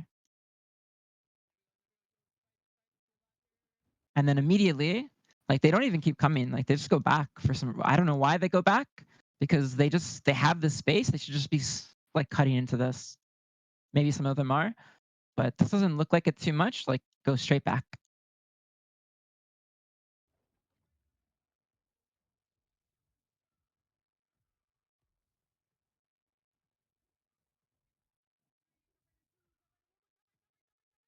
It's just a little bit early here. Now, one thing to just say in terms of like losing outside control, I did mention this before, but like if you do lose outside control, again, it only matters if those players use that control to pressure inside, to pressure your main ball. If they don't and they just fight outside and they just keep pushing you back, it actually doesn't really matter, because the main ball doesn't feel it. Right, the main ball doesn't feel it. It's just two separate wars that are happening. We have our main ball fight, and G7's fight is over here, and then this fight over here, and there's no connection or translation between the two. There's no transference of pressure between the two. It's just we're just fighting, we're just having like three different wars. So that's the only time where it's okay to like let enemy wrap you is if they don't look in. But if enemy is not, if like they're not stupid and they're playing properly, like yeah, if you lose outside control, it should equate to extra pressure over here and not being able, your main ball not being able to play here.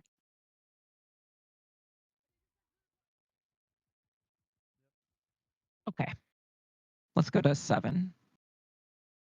Keep moving along here.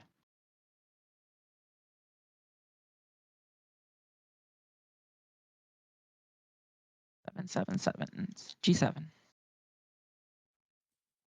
And let's go to the last point. The first push and see how that push went. I want to get like these perspectives from everyone on these pushes because it's like very, very informative. Oh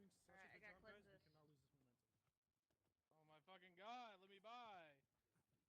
Alright, I'm with you, son.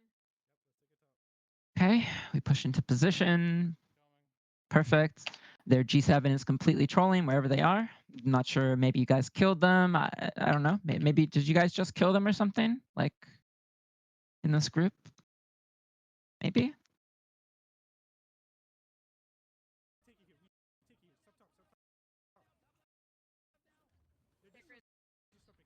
I wonder if we just killed them. I'm not really sure what happened, but either way, it just I don't know what their G7 is doing, but they're just trolling. So the way you guys really want to Oh, their group, their G7's trolling. You guys are fine. You're doing what you should be doing. You're just pushing up. The way this push should happen, uh, typically is the G7 is actually going to meet you and not just give you all the space for free. And you should have the weak side quad DPS playing over here. And they should assist this, they should play with this G7 group to help them get up to this space and to get up to here, right? And to get maybe even push enemy across the road for a second, potentially, but not too much. They're just trying to help you kind of like bulldoze over the other G7 so that they can like this G7 you guys can get into position like up here, like be in a really an ideal position, an ideal space, and then they will go into their default macro. So that should be the first push every single time, and that's how it should be on defense too. The quad DPS on weak side always assists this group first to take space or to be holding space, depending on if it's attack or defense. That's number one. But for whatever reason, I don't know why, they are just not really sure what they're thinking, but they've just given you all the space for free. So we just kind of almost skip step 1 in a way.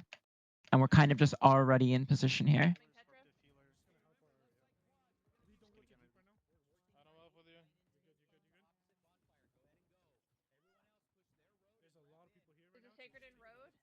I'm assuming now that this is some of them. This is some of their G7. It's M and Nick's guy, and V's here. And V's in this war. Interesting. 5 DPS blunderbuss. Good. So he's trying to play with them, but I mean he's late. But this guy is part of G7, right? This guy. Okay. So let's see where he was standing when you guys came in. Trollman is is the G7 healer for them. Okay, so they were dead. They did die. Okay, so they were dead. It seemed like that's why they're late, but some of them should still be posturing a little bit further over here, potentially. I don't know why he's just going like this, their healer.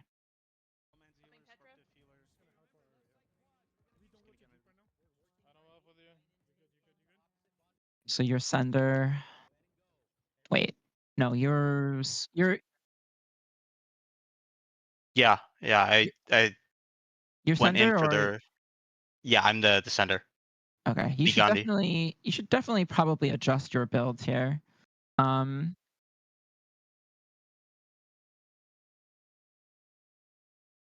Oh, Lee's the sender. Lee's the sender. Okay. That's I was confused. I was like, really? Okay, so you're flexing.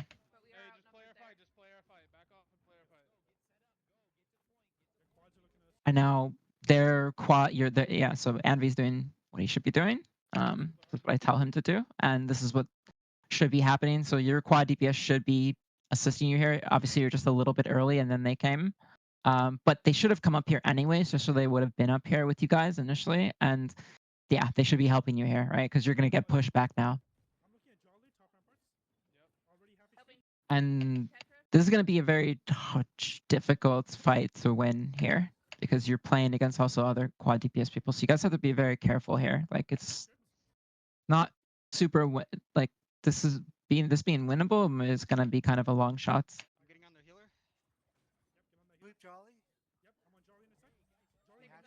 Okay, maybe Envy now just like broke off and just left. No social distancing. What would be good too as well is if you set up like a whisper between someone in this group and one of the quad DPS players. So that if you guys so like you can tell them if you've won and made space or something and you're gonna crash in, or if like maybe you want them to come up here, like because they're not up here initially for the push or something like that, they can come. It's good to be in communication with one of those quad DPS players. Because you're really Stunbot should have that. He whispers to us before the war starts, so he does have that whisper set up to us. okay. Okay. Well, you should try to see try to find opportunities to use it and yeah, be able to talk back and forth between each other if necessary. Because no matter like whether you're defending or attacking, you really both of you are really covering this space here, right? You're holding the wider space to be able to have that wrap, and they're holding more of the inner lane space, right? They're holding the inner lane space, and so you guys are just you need to support each other, right? More so you guys in the other way, but at the start of the first push, that's what should happen. The quad DPS should support this, and then they can default. Fine, we push up into this position. Whoever said that, if he goes that deep, let him go. That's very good. That's a good call. Definitely don't chase. And Jolly is quad DPS, right? I think that might be a healer, if I'm not mistaken. Sorry. That's. Or oh, is it a healer? Okay, it is a healer. So Jolly is the G7 healer.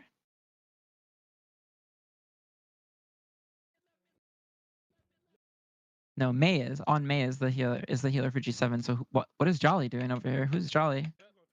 That's G10 healer that we were bullying our so we pushed her to G7 fight. Does it He look was like? like 0-13 by the end of the war, so Why does it look like he's holding a BB? Wait, Jolly? Yeah. Wait, that might not be the person, the Jolly I'm thinking about then. That looks like a BB hatchet to me. But Wait, he reposted, doesn't he? I thought Jolly was the G10 healer. I probably forgot. Check. Yeah, should figure out who some of these people are. It's good to just identify like if they. So the idea here that you're gonna want to do in G7 is really, really, really simple. And again, we don't Want to be careful shoving into these pockets. It's not as good as you think it is. What you want to do, it's like now that you guys have controlled the space, what you guys want to really do here. I don't know what this jolly guy is. He has a BB, so I'm assuming that he's a quad DPS player. Like, just kind of strange, but I think this is a quad DPS player because it's a BB. So you'd be playing with like Anvi and maybe another BB that's over here. You guys, really, you want to shove into this fight. Exact same concept to the other to Ao and Oppo, right? If 10 wins, they're going to plus into 9, which allows 9 to win or take space, and then one of them can plus into 8, which allows 8 to win, which allows 8 some of 8 to pressure main ball people in the quad DPS too. And over here, it's the same thing. It's just shorter steps. If you guys win, win space, get a pick, have some opportunity, you crash into this 3v3 fights of these quad DPS players who are kind of playing to control this. You try and flip that. You try and hit one of them and try and maybe get a kill, get them to fall back since we're on attack here. And then off of that, like you guys are kind of coming down and kind of holding the space and being bodies and crashing into them. And in doing so, you allow your quad DPS over here to look in on the bruisers and the VGs on this side and dog them. And some number of you, especially the fire staff in this group, whoever the fire staff is in this group, if you're here, what you should be doing constantly in this G7 fight, like as you guys are fighting around here, whether you're on defense or on attack, is as you're kiting around, like you're getting attacked and you're moving around the space and holding stuff, you should be looking for opportunity to throw spells here at these quad DPS players here and hit them, bully them, potentially even get a kill, get them to fall back, to allow, again, your quad DPS to control the space a little bit better, which enables them to momentarily pressure and focus fire main ball players. And I mean, you're a fire staff too, so if you see opportunity, like if you think like we have good control of that too, and you're looking in, like your quad DPS are already kind of like they're free, like you can throw spells at the main ball instead. So we don't want to shove into this off of when we win. We don't want to do that. We want to enable our quad DPS to control the space and be completely free and allow them to farm, right? So you can crash into this a little bit. It can be kind of like a mix of sort of the other side too, right? Like some of G8 could kind of like try and hold space here while others like are looking in, and it could be kind of the same thing too, right? Some G7 players are holding space, trying to hold the space here, like pressure into this, like kind of disrupt, and some are like hitting main ball players like that. That is the macro for this position. And you can see right now, if we look, that your quad DPS are all the way pushed back. They're getting ran over by, or they're getting diffed by Anvi and like someone else, right? I think this is another BB here. So they're getting pushed back right now. So if we go back, all the way back. Let's go back to actually when we see Anvi, right? Okay, so here's Jolly. Okay, so Anvi is down there. And really what should be happening, again, yeah, your quad DPS should have been up here and you should be running over, and it makes them, they're going to have to do the same thing to respond, right? So we have this little kind of initial fight, and hopefully you guys kind of like win, and you're kind of like priming this first, so you get the space first, and then you will go into your default. Who's the fire staff in this group?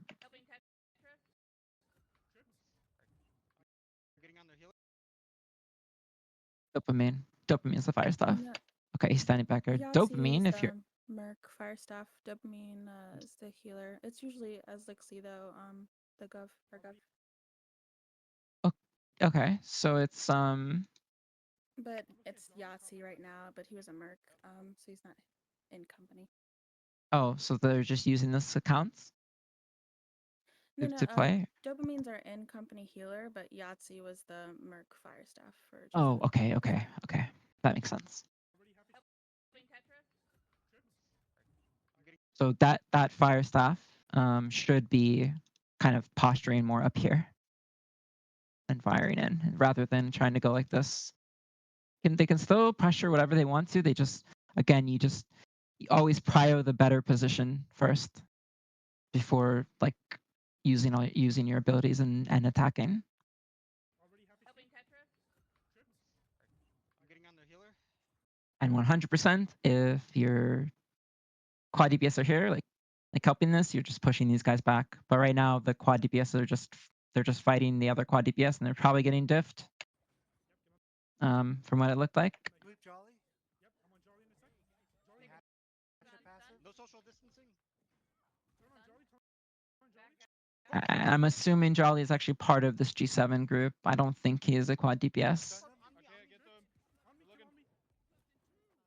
And I don't, yeah, what he's doing. Okay, so we made the space now. So now, like as this is happening, whoever the fire staff in this group is, you should already be looking over here at the quad DPS, at Anvi and those people, and throwing your spells at them and trying and nuking them.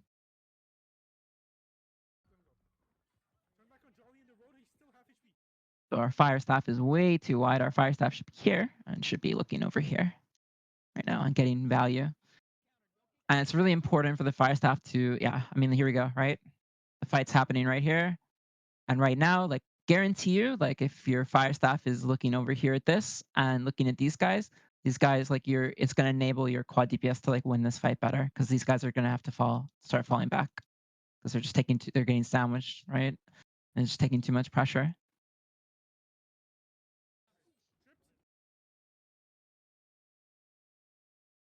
Oh, yeah, we can. Okay, yeah. Let's do that. But that's the basic macro for this position. And that's kind of what you guys should be aiming for, to kind of be bodies for them to assist your quad DPS to be able to control the space and then hit main ball. Okay. Goes on longer than is expected.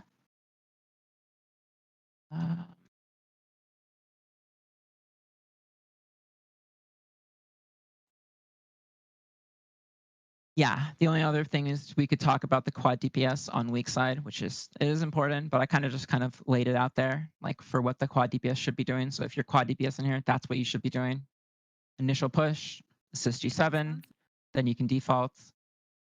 Anytime you control space and you're pushing their quad DPS like towards their road and maybe even past, like one or two of you needs to look in and dog a bruiser, try and kill somebody. Okay. This is 7. Okay, let's go again to the last push here. This is top strong. Let's see how top strong pushes in. There we go. Back up. 10 seconds. B was really, really good. Response We just can't now. go back 20 to bot. seconds. So when we sprite here, see and we'll be chill. Okay. We're going back. 1, 2, 5, 6, Kinda wait for road everyone here. to you guys to come back. Yeah, let's push it. Yo, 1, 2, 5, 6, We should try and get back. If there was time to, you should have gone back and gotten your cleanses because now you're going to be late for this push. 1, 2, 5, 6, right through the road here. 3, 8, 9, 10. 3, 4, 8, 9, 10. Push through our road. 20 seconds. Don't get stuck at bond. Yo, don't get stuck at bond. Bring it to the roads. Bring it to the roads here. And 3 and 5. 3 and 5. Meet up in this alpha space. 3 and 5. Meet up in this alpha. That we're not doing that. Okay, so your top quad groups are pushing incorrectly here. This is not how your top quad should be pushing. Your top quads need to be over here, and they need to be assisting 8 and somewhat of 9 to push into position. Should not be wrapping through the road here like this. Just to confirm, you mean Oppo or? Yes. So your Okay, top thanks. strong group, this top strong group should be Oppo. Okay, Should make be sure. assisting Oppo push. Got it. Thank you.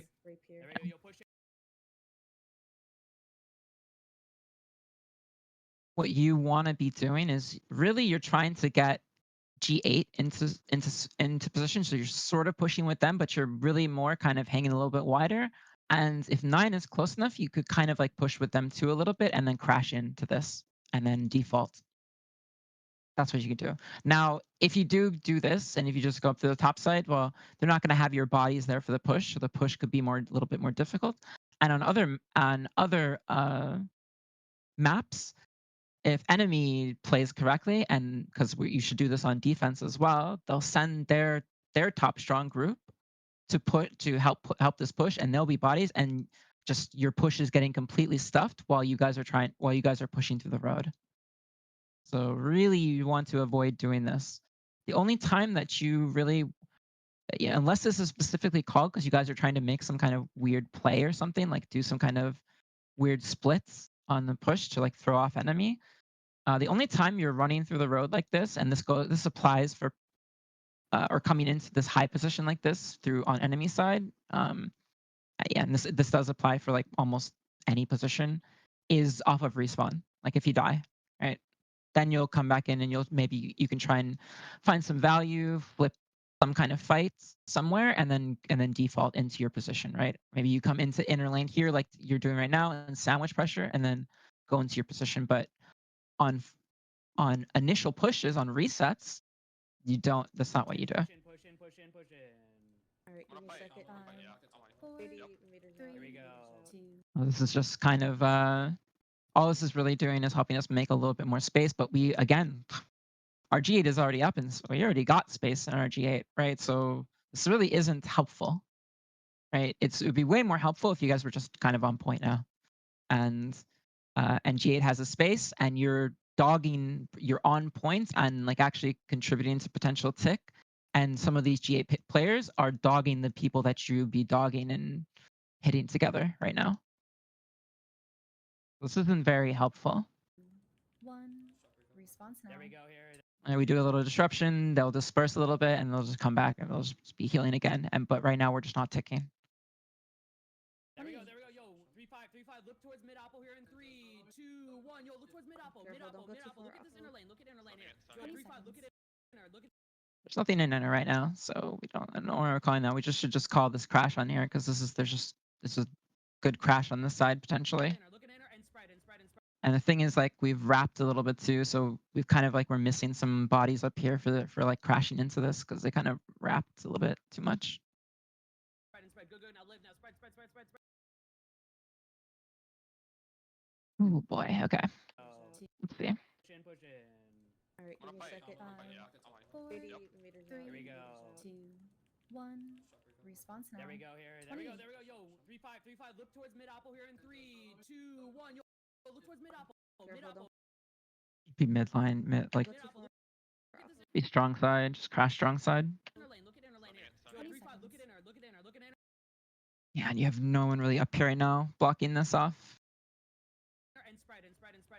Now live. Now spread. Get out. Declump into Oppo if you need. Here. There we go. Now be alive. Here. Yo, let's step out left here. We could reserve left side in 3. Yo, just hold for the respawn. You want to be careful about 2, especially because he called that crash actually out here, and we could have actually crashed out there. But you want to be really careful about crashing off of points, or even just as like, or even zerging off point, or just existing off point too long as like a lot of blues or reds, because what a good caller will do is when you do that and you go off point, maybe you get a crash, maybe you like help people make space, they'll just watch you. And typically what will happen is, because most players will just come back into the points, and they will meet you as you come back in with a crash and punish you for that. So be very careful about zerging off of points and then coming back in, or crashing off a point and coming back in. Really, like if you're gonna do that, like make sure some people like you're wrapping and spreading out as you go back into points, rather than just beelining straight to point, being very predictable in your movement and then getting punished. And if your caller sees that too, if enemy does that, they can do the same thing, right? If enemy crashes off points, you can meet them as they're coming back in and crash them. We could reserve left side in 3. Yo, just hold for the respawn here. Everybody pull top. We crash top right in 3. Response now. Okay, ready. Top right. Not a bad call. Top everything. Now bring it back to left. Now zerg back left. Now zerg left side. Careful about zerging now, right? Like we want to be careful about into Zerging because it is their turn to crash, I think, at this point. Like they've had enough time. So you want to be very careful here about Zerging and like all standing in the same place. And I want people here, everyone here, like be super conscientious about your blues. Because often your blues are just even more dangerous than the reds around you. And they'll get you killed. So let's see. Now Zerg left side and don't get baited. Now Zerg left side, Zerg left side. There we go. Now spread and live, now spread, live and take, spread, live and take, spread, live and take here. There we go. There we go. Now be alive. Now be. Did they just crash right side? Did they just crash weak side? So let's track. There we go. Now be alive. Now be alive. Now be alive here. Okay. We could re-Zerg Okay, so they just crashed. left side in 3. Yo, just hold, actually hold for the respawn. Hold for the respawn. Hold for the respawn here. Play top. Everybody Probably have pull top. Everybody pull top. Pull top. Pull top. Pull top. Pull top. Pull top. We crash top right in 3. definitely okay. It's good. Top right, top right, top right, top right, top right, top right, top right, top right, top everything, top everything, top everything, top everything, top everything, top everything, everything top, everything top. Now bring it back to left. Now Zerg back left. Now Zerg left. Now Zerg left. Maybe we have a little time to Zerg here, but we're cutting it close here. We can Zerg a tiny bit, but we have to disperse soon because they'll have stuff ready very, very soon. Left side and don't get baited. Now Zerg left side. Zerg left side. There we go. Now spread and live. Now spread, live and take. Spread, live and take. Spread, live and take. They tried to do some kind of crash there, something I'm not sure. There we go. Now be alive. Now be alive and take. Be alive and take. Be alive and take. There we go. Go. Top is free step. Top is so much free step right now here.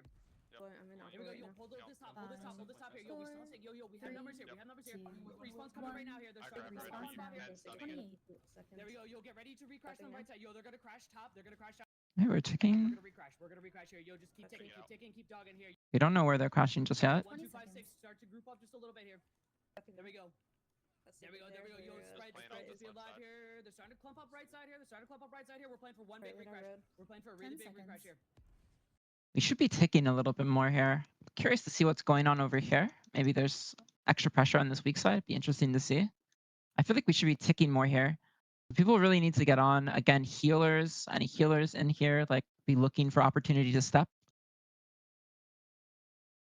Point healers, bottom quad healers, like be looking for some more opportunities to be stepping. Here we go.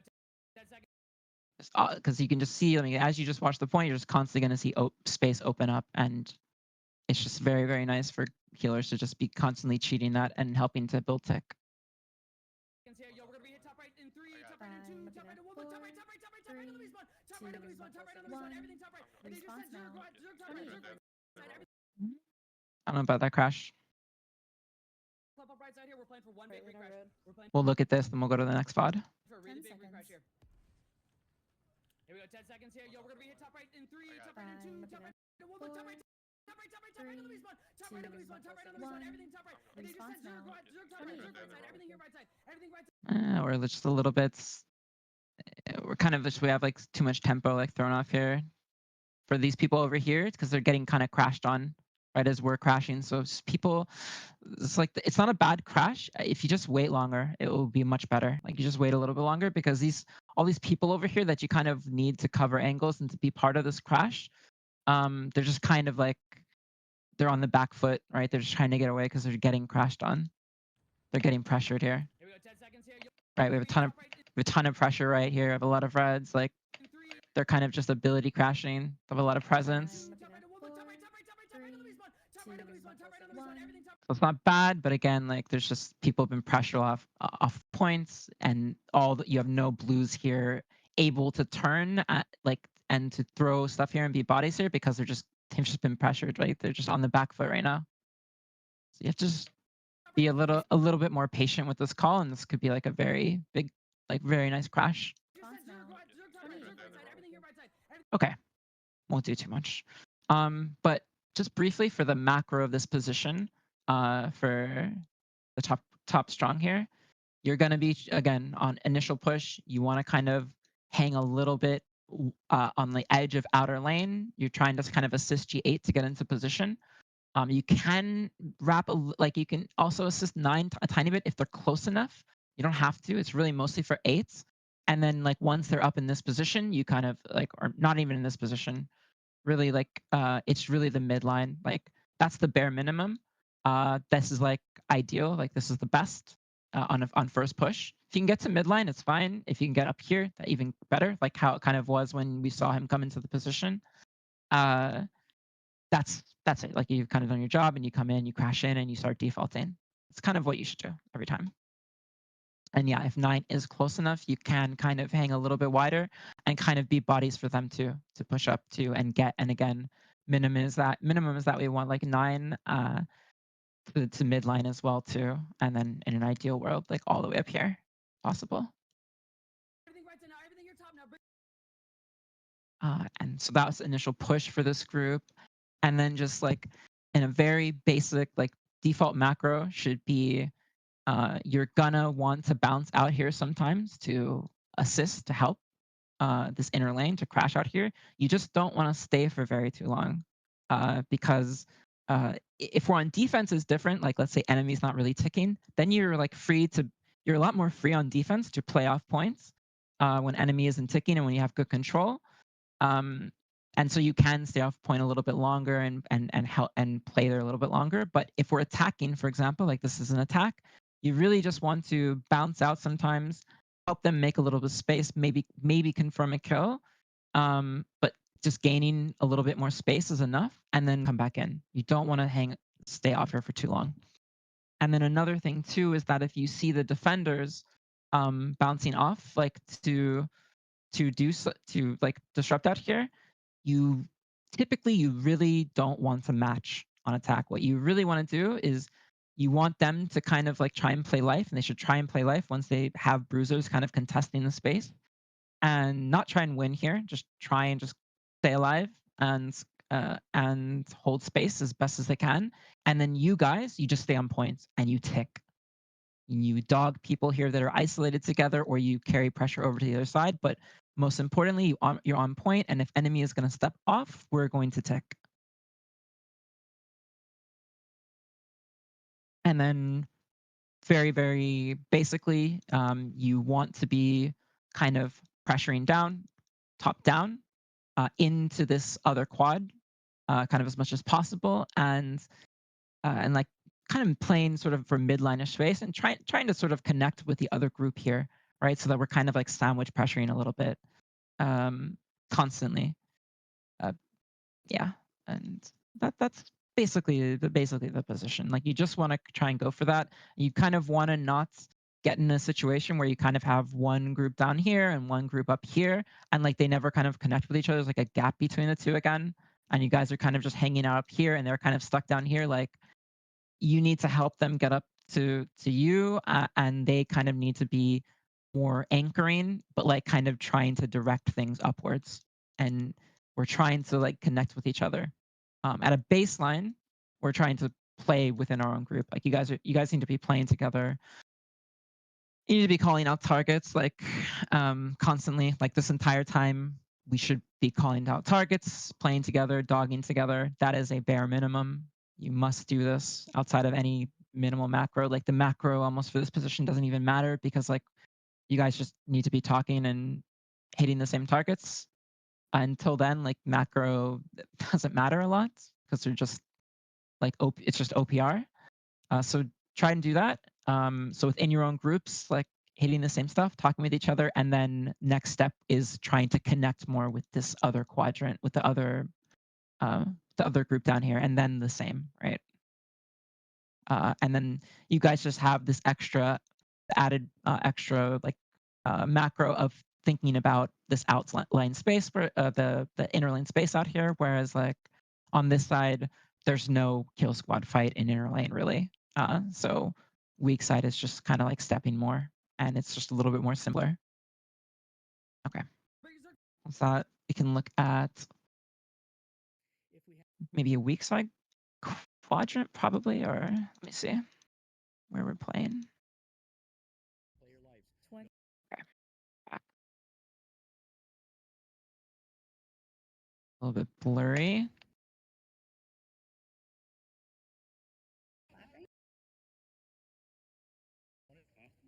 So is this top week or bot week? Do we know who this is? This point? Because we're kind of all over. Okay, bot left. Okay, so this is bot strong. Okay, so we have another group, another bot strong group that's not really entering from there. Okay. But yeah, bot strong group, like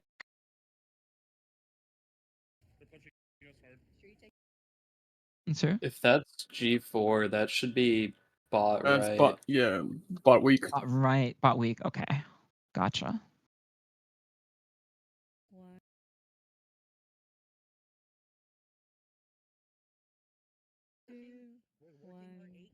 Response now.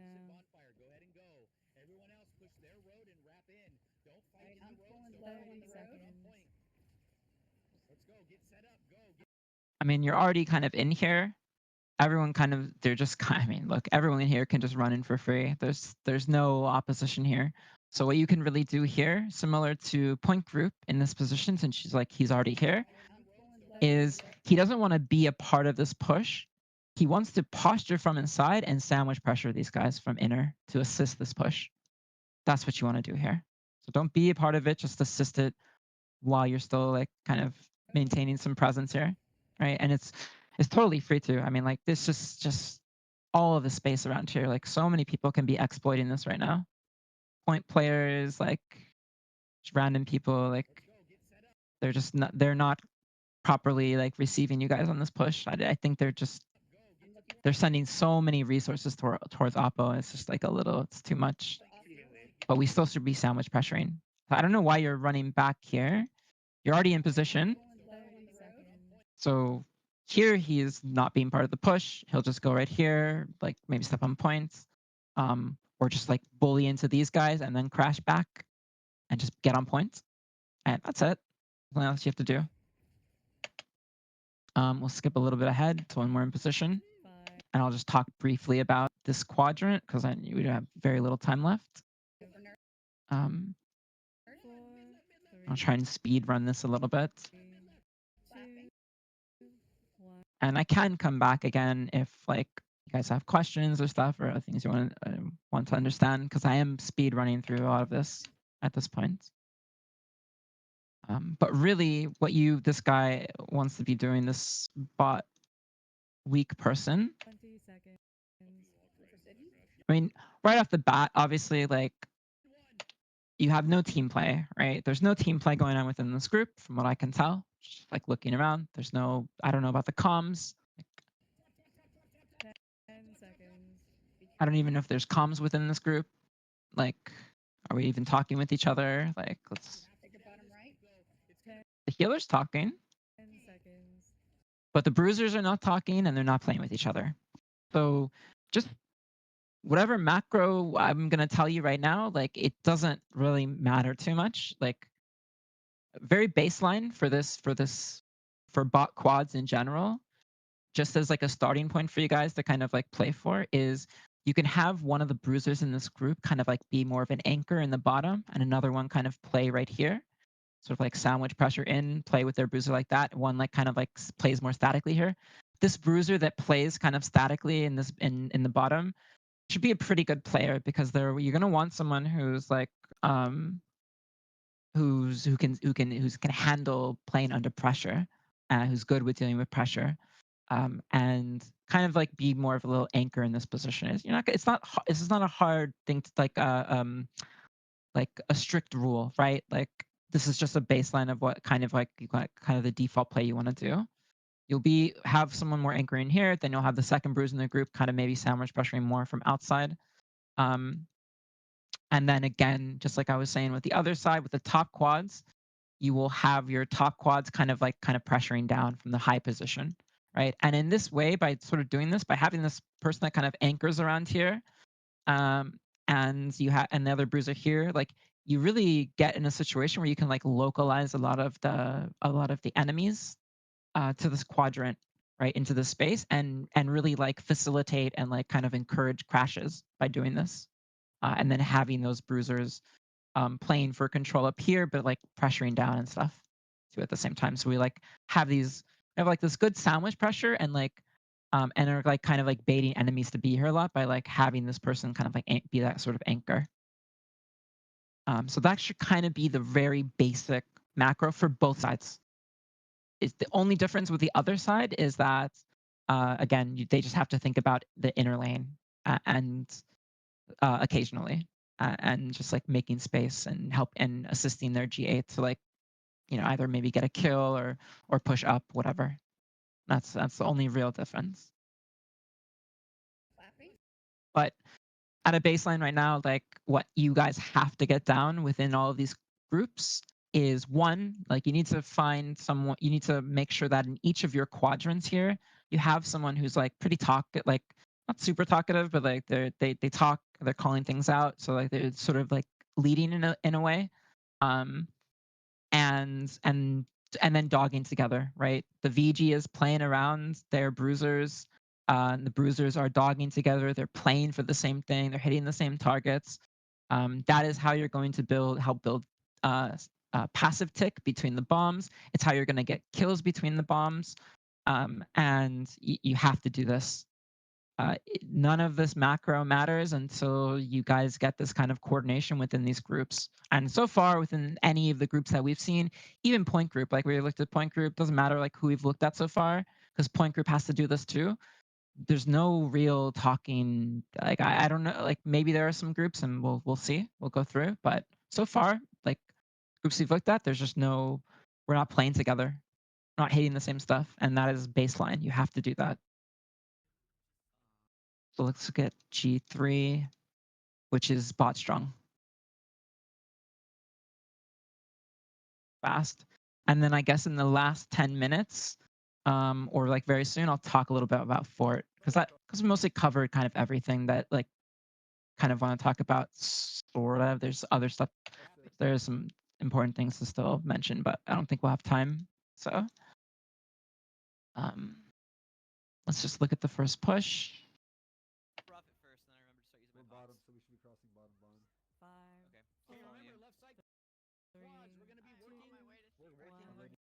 So he should still be posturing over here. Like even if the call is not made to push, like he should still just be posturing and getting in like a really nice position to like cheat as much space as possible before the push is kind of like called.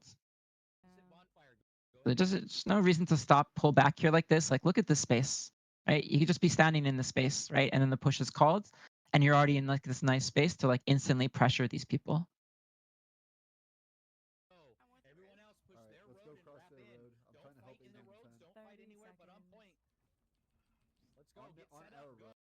We're just rushing a little bit, right? We take a couple of more steps and we get a little bit of better vision, and now we're throwing our grab now, right, at these people here and literally catching all these people, which is massive for this push, right? All these people in the back are like kind of trying to support the front in their own way, and if they have to fall back, the front has to fall back.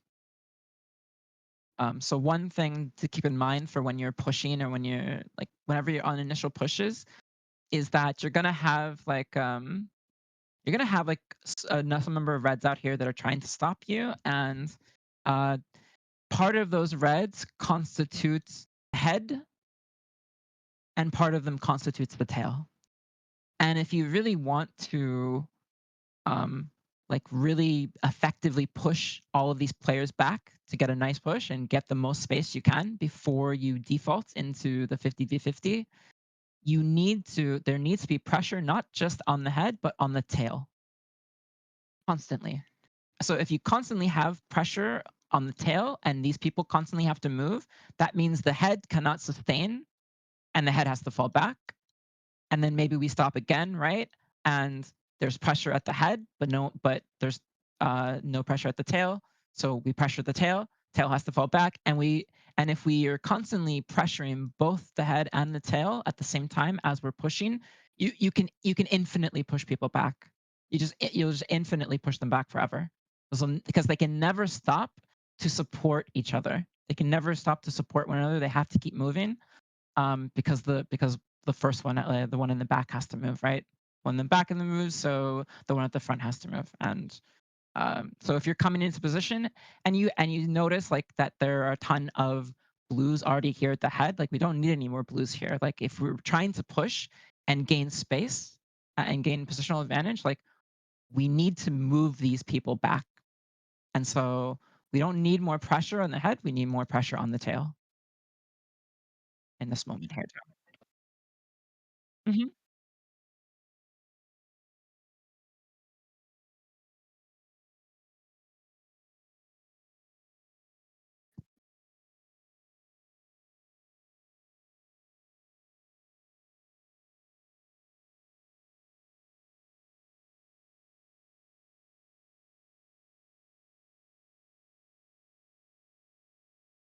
Yeah, that's fine. I don't usually do this, like go through all the bots. Like the first time I try to do this, I usually will just do like a couple of like VOD reviews, but um it's just like the amount of time that people are like willing to sit and just like listen, right? It's like a lot of information. Uh so but yeah. So really there, if he's just like just a little bit more patient, you're gonna get way more value out of that grab that you just threw, which would be very, very nice. And if you don't have a grab up there, you should be looking to path these people. Right? You have your path up right now. Right? But good. I mean it's a little bit. It's something. 20 seconds. I see it. Storm dunk? Epic Ninja? Hey guys, start playing on point. Play on point. Play on point. Storm, yeah. 10 seconds. We're gonna go for an early send. Early send. Top Epic, left in Stefan? 3. Top left in 2. 5. Left in 1. Up left. Mid left, mid left. Okay, I was cutting this okay. 1. Response. Oof. Not sure if people are not listening or people we didn't have enough angles here. Let's kind of see really quickly. I see it. Storm dunk? Epic Ninja? Hey guys, start playing on point. Play on point. Plan points. And the color. Storm, yeah. 10 seconds. We're gonna go for an early send. Early send. Epic, Stefan? 5. Up left in 1. Mid left, mid left. 1. Response now. I feel like that should have been a better crash. A little bit clunky here. Let's look at the weak side. Hey guys, start playing on point. See if we can see something from this weak side. Play on point. Storm, yeah. 10 seconds. We're gonna go for an early send. Early send. Top Epic, left in Stefan? 3. I think really here, which you probably want to try to be crashing more. I don't know why we want to crash top left. We're heavily like kind of like playing down here. I think we're really calling a crash here, not in top left right now. 5. I can see it though, right? I can see that.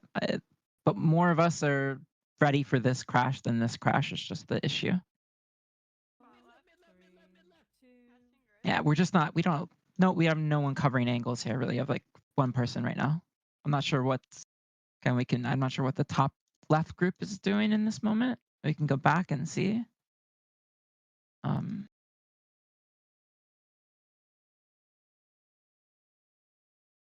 This was bot. This was top. So what were we at then? It was 1. Oh, maybe I went too far then.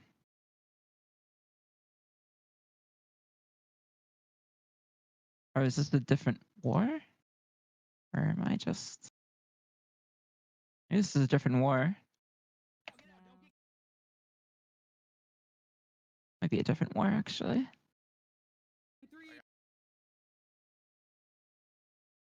20. Yeah, I think this is a different war.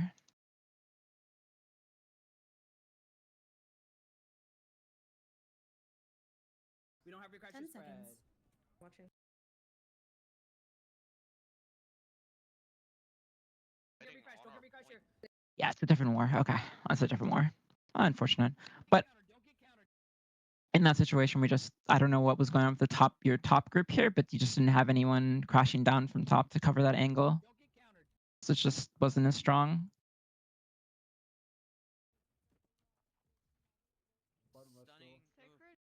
For the bot strong group, really, I mentioned it before, but this is, again, go for this kind of basic macro that I was talking about for the bot groups in terms of like kind of being more of an anchor a lot of the time. It's not that you're never going to push up here at all. Sometimes it's going to be good to do that. but you don't want to hang around here up here. Just be completely up here with the other group and just playing up here and just giving up all this space. Like you want some anchoring, some pressure, kind of like pushing your enemy back up, like towards the top. And yeah, the initial push there is fine. Like you can look to assist inner lane a little bit, and you probably should. But just know that the top strong group should be doing that as well. And you want to kind of like you're gonna assist a little bit, but you're really gonna want to try to kind of like starts like kind of playing your defaults a little bit quicker than the top strong group will. So many lows here. Okay.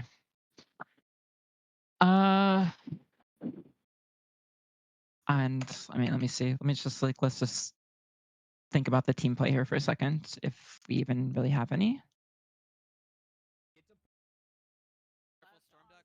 Light is scary.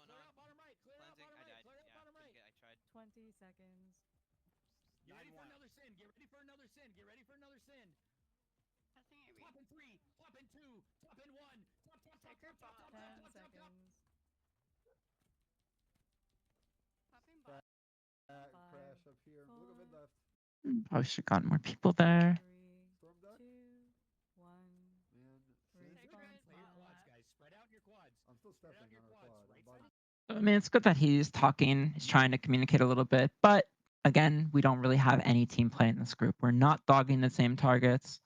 The VG is not always really playing around them, so there's no real, like synergy in this group in terms of like actually playing together and playing for the same things and dogging the same things. Right side is heavy. It's fine. Moving in a different spot. Just play spread. Play spread. Play spread. Bottom right is clear. Yeah, I see it. Good, whoever that healer was, giving info like that, great. All healers should be trying to do that. Give good info to your bruisers. Don't really tell them what to do. You just give them good info. 20 seconds. Get ready for another sin, guys. Get ready for another sin. Get ready for another sin. Almost there. We're looking for a sin. Guys, start pushing top. Start pushing top. Look for the sin. You have to get out. So let's just talk really quickly about pushing top, and then I'll go to fort. I mean, I guess we can go over time, like you said, which is fine. So one thing that will happen a lot on crashes, and this is another thing for you guys for main ball to really consider, keep in mind, is whenever we crash somewhere, or when we crash in the bottom, for example, so we crash in bot right or bot left, like instinct there, and a lot of time what will be called is it's kind of actually, geez, this is kind of crazy that how much control you guys have here. There's not enough people stepping right now, but sorry, that's a tangent.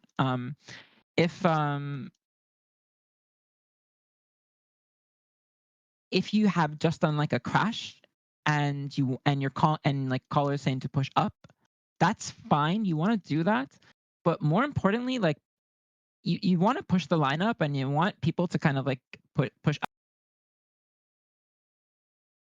And you really need to be careful about, again, like being next to your blues and like moving as a Zerg into the top, because against better callers in particular, what's going to happen is you're going to have this crash.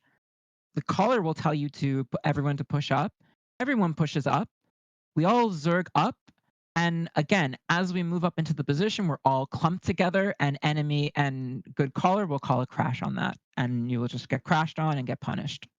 So yes, you want to push up, but people want to really disperse and spread out a little bit and push up at the same time. Like, so spread and push is kind of like what we want to go for more than just zerging up. Unless for example, it's like a recrash, right? And we know our enemy's not going to crash us and they can't punish us. But if it's not, and we're the first persons that have just crashed, one, we have to respect that it's going to be enemy's turn to crash if they didn't instantly try to counter crash. And then two, just like know that like you're just kind of feeding yourselves to them in a way, by all clumping together and predictably moving to the same space. Out of this quick though, it's gonna be seconds. left side in 3, left side in 2, mid left in 1, mid left now. Everyone looks, everyone looks, everyone big wipes. So one thing we can obviously see here too from this POV is where's your G8? What's G8 doing? Why do we have so much control over here? We're pushed all the way up to here, but all these bruisers and VGs around here just keep getting to play, right? So this is a big issue, right? And so much heavy lifting has to be done by the main ball, right? And so if your main ball is struggling or it's more stalematey, it's even that much more important that a group like G8 is playing the macro properly and pressuring in, and your quad DPS players are pressuring in when it's good, when they've got some outside control, right? And all these outside players are trying to pressure it, actually directly pressure inwards on these players to not make it fun for them to play anymore, right? If we control the side, the players over here, it's not fun for them to play. It's not an enjoyable experience. They're under lots of pressure. They have to be dancing. They have to be moving around. Their tempo is getting broken, right? So like even if we're not killing them, they're jumping off of point, which is helping us to tick. Or their caller is going to call a crash, and now like a bunch of them are like a bunch of the bruisers on the side are like on the back foot, just like playing for their lives, and they can't get to the crash. All of that stuff kind of contributes to it. So it's so important that we don't just do this fully pressuring into the healer pocket and never looking in. You must look in, and it's so much more important in this meta that you do that. I mean, it's important in almost every meta that you do it, right? But right now, you really need to. This has to get done. You have all this agency on the side, but it's just no pressure. No one's feeling it over here. 30 seconds. I'm here mid right, bot right. Sacred mid left. I mean, look at this. Like this, we completely control this. So why are we not? Why is this pressure not carrying over to these guys and then getting carried across the points? Right? We're not properly prioing here for our kill squad players. Casting AB. Thank you. 20 seconds. Okay.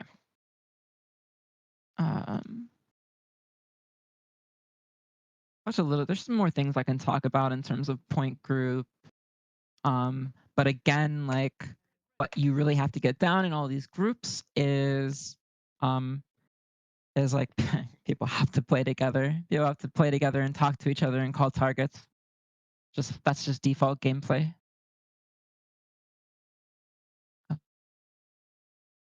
Yeah, so like if you can, it will be good to put like identify, like go through all the VODs, get VODs, because really important you get VODs so you can min-max your roster, put people in places where they're going to succeed the most. And then make sure you have a, like maybe you might have a couple of mutes, like or maybe a lot of mutes, but maybe what you do is you get at least one vocal person in the group who's kind of like directing things a little bit. Whatever you have to do, try and get talkative people in the groups, and then they need to be playing with each other, working together. Baseline. For fort gameplay, we can kind of, I can open up my YouTube here and talk a little bit about it. Just get to the right. Okay, let's go across. Okay, looks like a good POV. Let me just see. Okay, that's good. So I talked earlier at this, like kind of the start of this whole thing about main comms. When main commerce in general in the fort is going to become really important. Like main commerce outside are really great for info and stuff, but in fort it's like almost mandatory, right? You want to have somebody who can give info at every gate. So we already have the caller at B gates, and now we just need main callers at main comers at the other gates. And you want this because you need to feed info to the rest of the army and to the caller themselves, right? So the caller knows, like, hey, like someone here is one of the groups here is breaking off and going over here like that. That is communicated to the caller. We know then that they're going to be plussing these gates, and then group is already obviously group should already be going over to receive, but we just get everyone in the fort just has that info generally speaking. Or let's say, for example, that we're on defense or let's say we're on attack, and our one of the side gates is being stacked by quad DPS. So they, for whatever reason, they put all their quad DPS on one side of the gates, right? That has to be calmed, right? And when that is calmed, then there's some kind of decision to be made for the attackers, right? What do we want to do? Do we want to go match that? Do we want to go move our quad DPS over there to match? Like rotate one of them over here from this other side gate to go match that? Or do we want to do something else?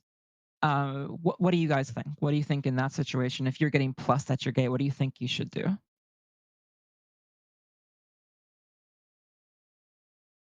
For any people that are left in here.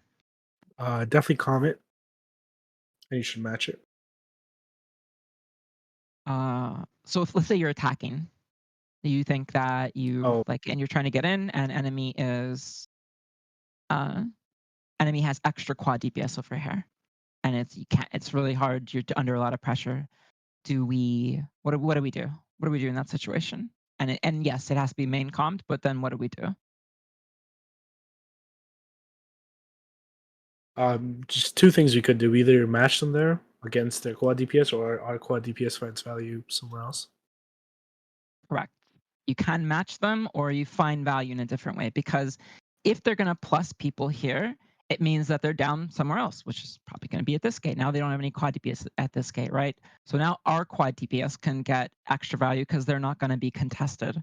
So what I like to do in this situation, what I think is the ideal thing to do in this situation, when you're getting plus at any of these gates, doesn't matter what gate it could be back gates, and you're attacking, you don't match. You never match on attack. Generally speaking, you try to mismatch. So the people here at this gate, once they know they're being plussed and they can't get in, or it's very difficult to get in, you play life. And you keep those people there.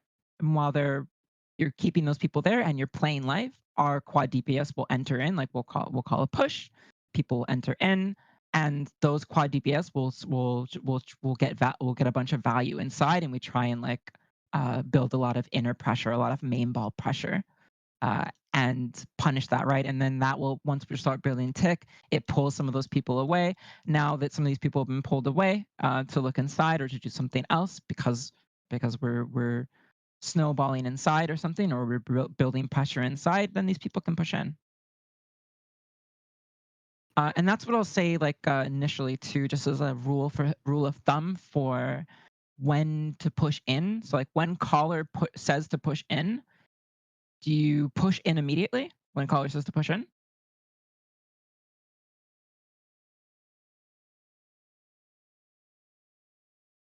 It depends on what your build is, what your role is. That's true. Yes, I would say that's true. But let's just say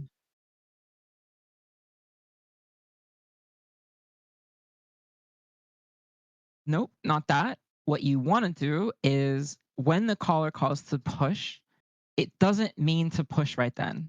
All that means when the caller says that we're pushing in now is that the first opportunity you have to push in, you take it, right? So if you can't get in because you're being plus for whatever reason, like it's not a good moment to go through, you don't go through. You wait for the good opportunity and then you go in. And it is somewhat role dependent, right? A healer is not going to push in. Or your G10 is not going to push in first, right? That's over here or something. If you're on attack, they're not going to push in first.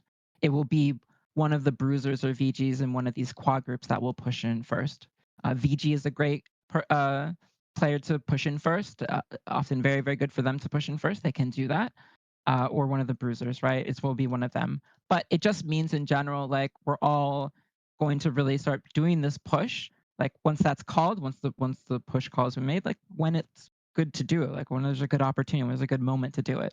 We don't just force push in when it's not a good time to, right? And just maybe just die or something or block everybody or whatever it is because we're just blindly listening to the command and just W keying.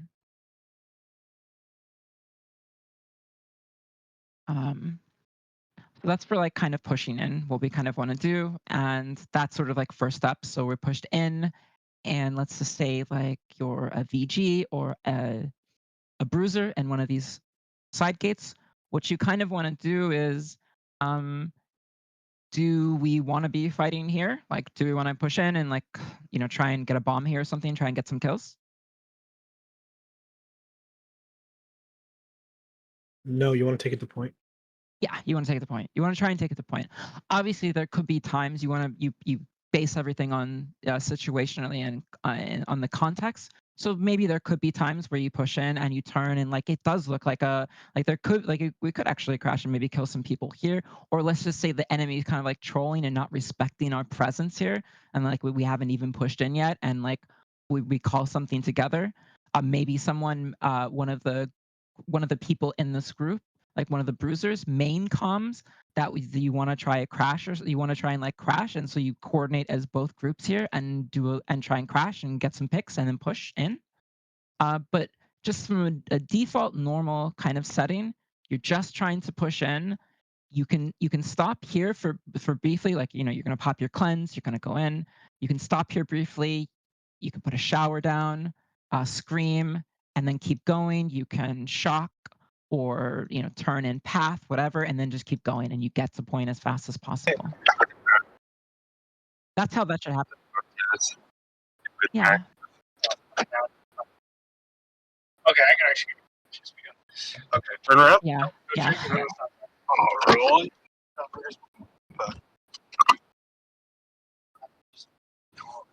Yeah, I'll find it. Okay.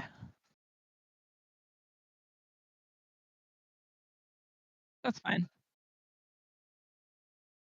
Yeah, that's totally fine.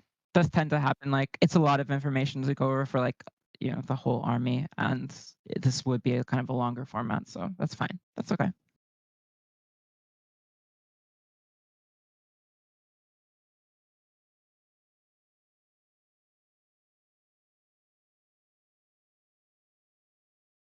Yeah, there's definitely a lot of stuff, important stuff that I didn't go over that I really should tell you guys, and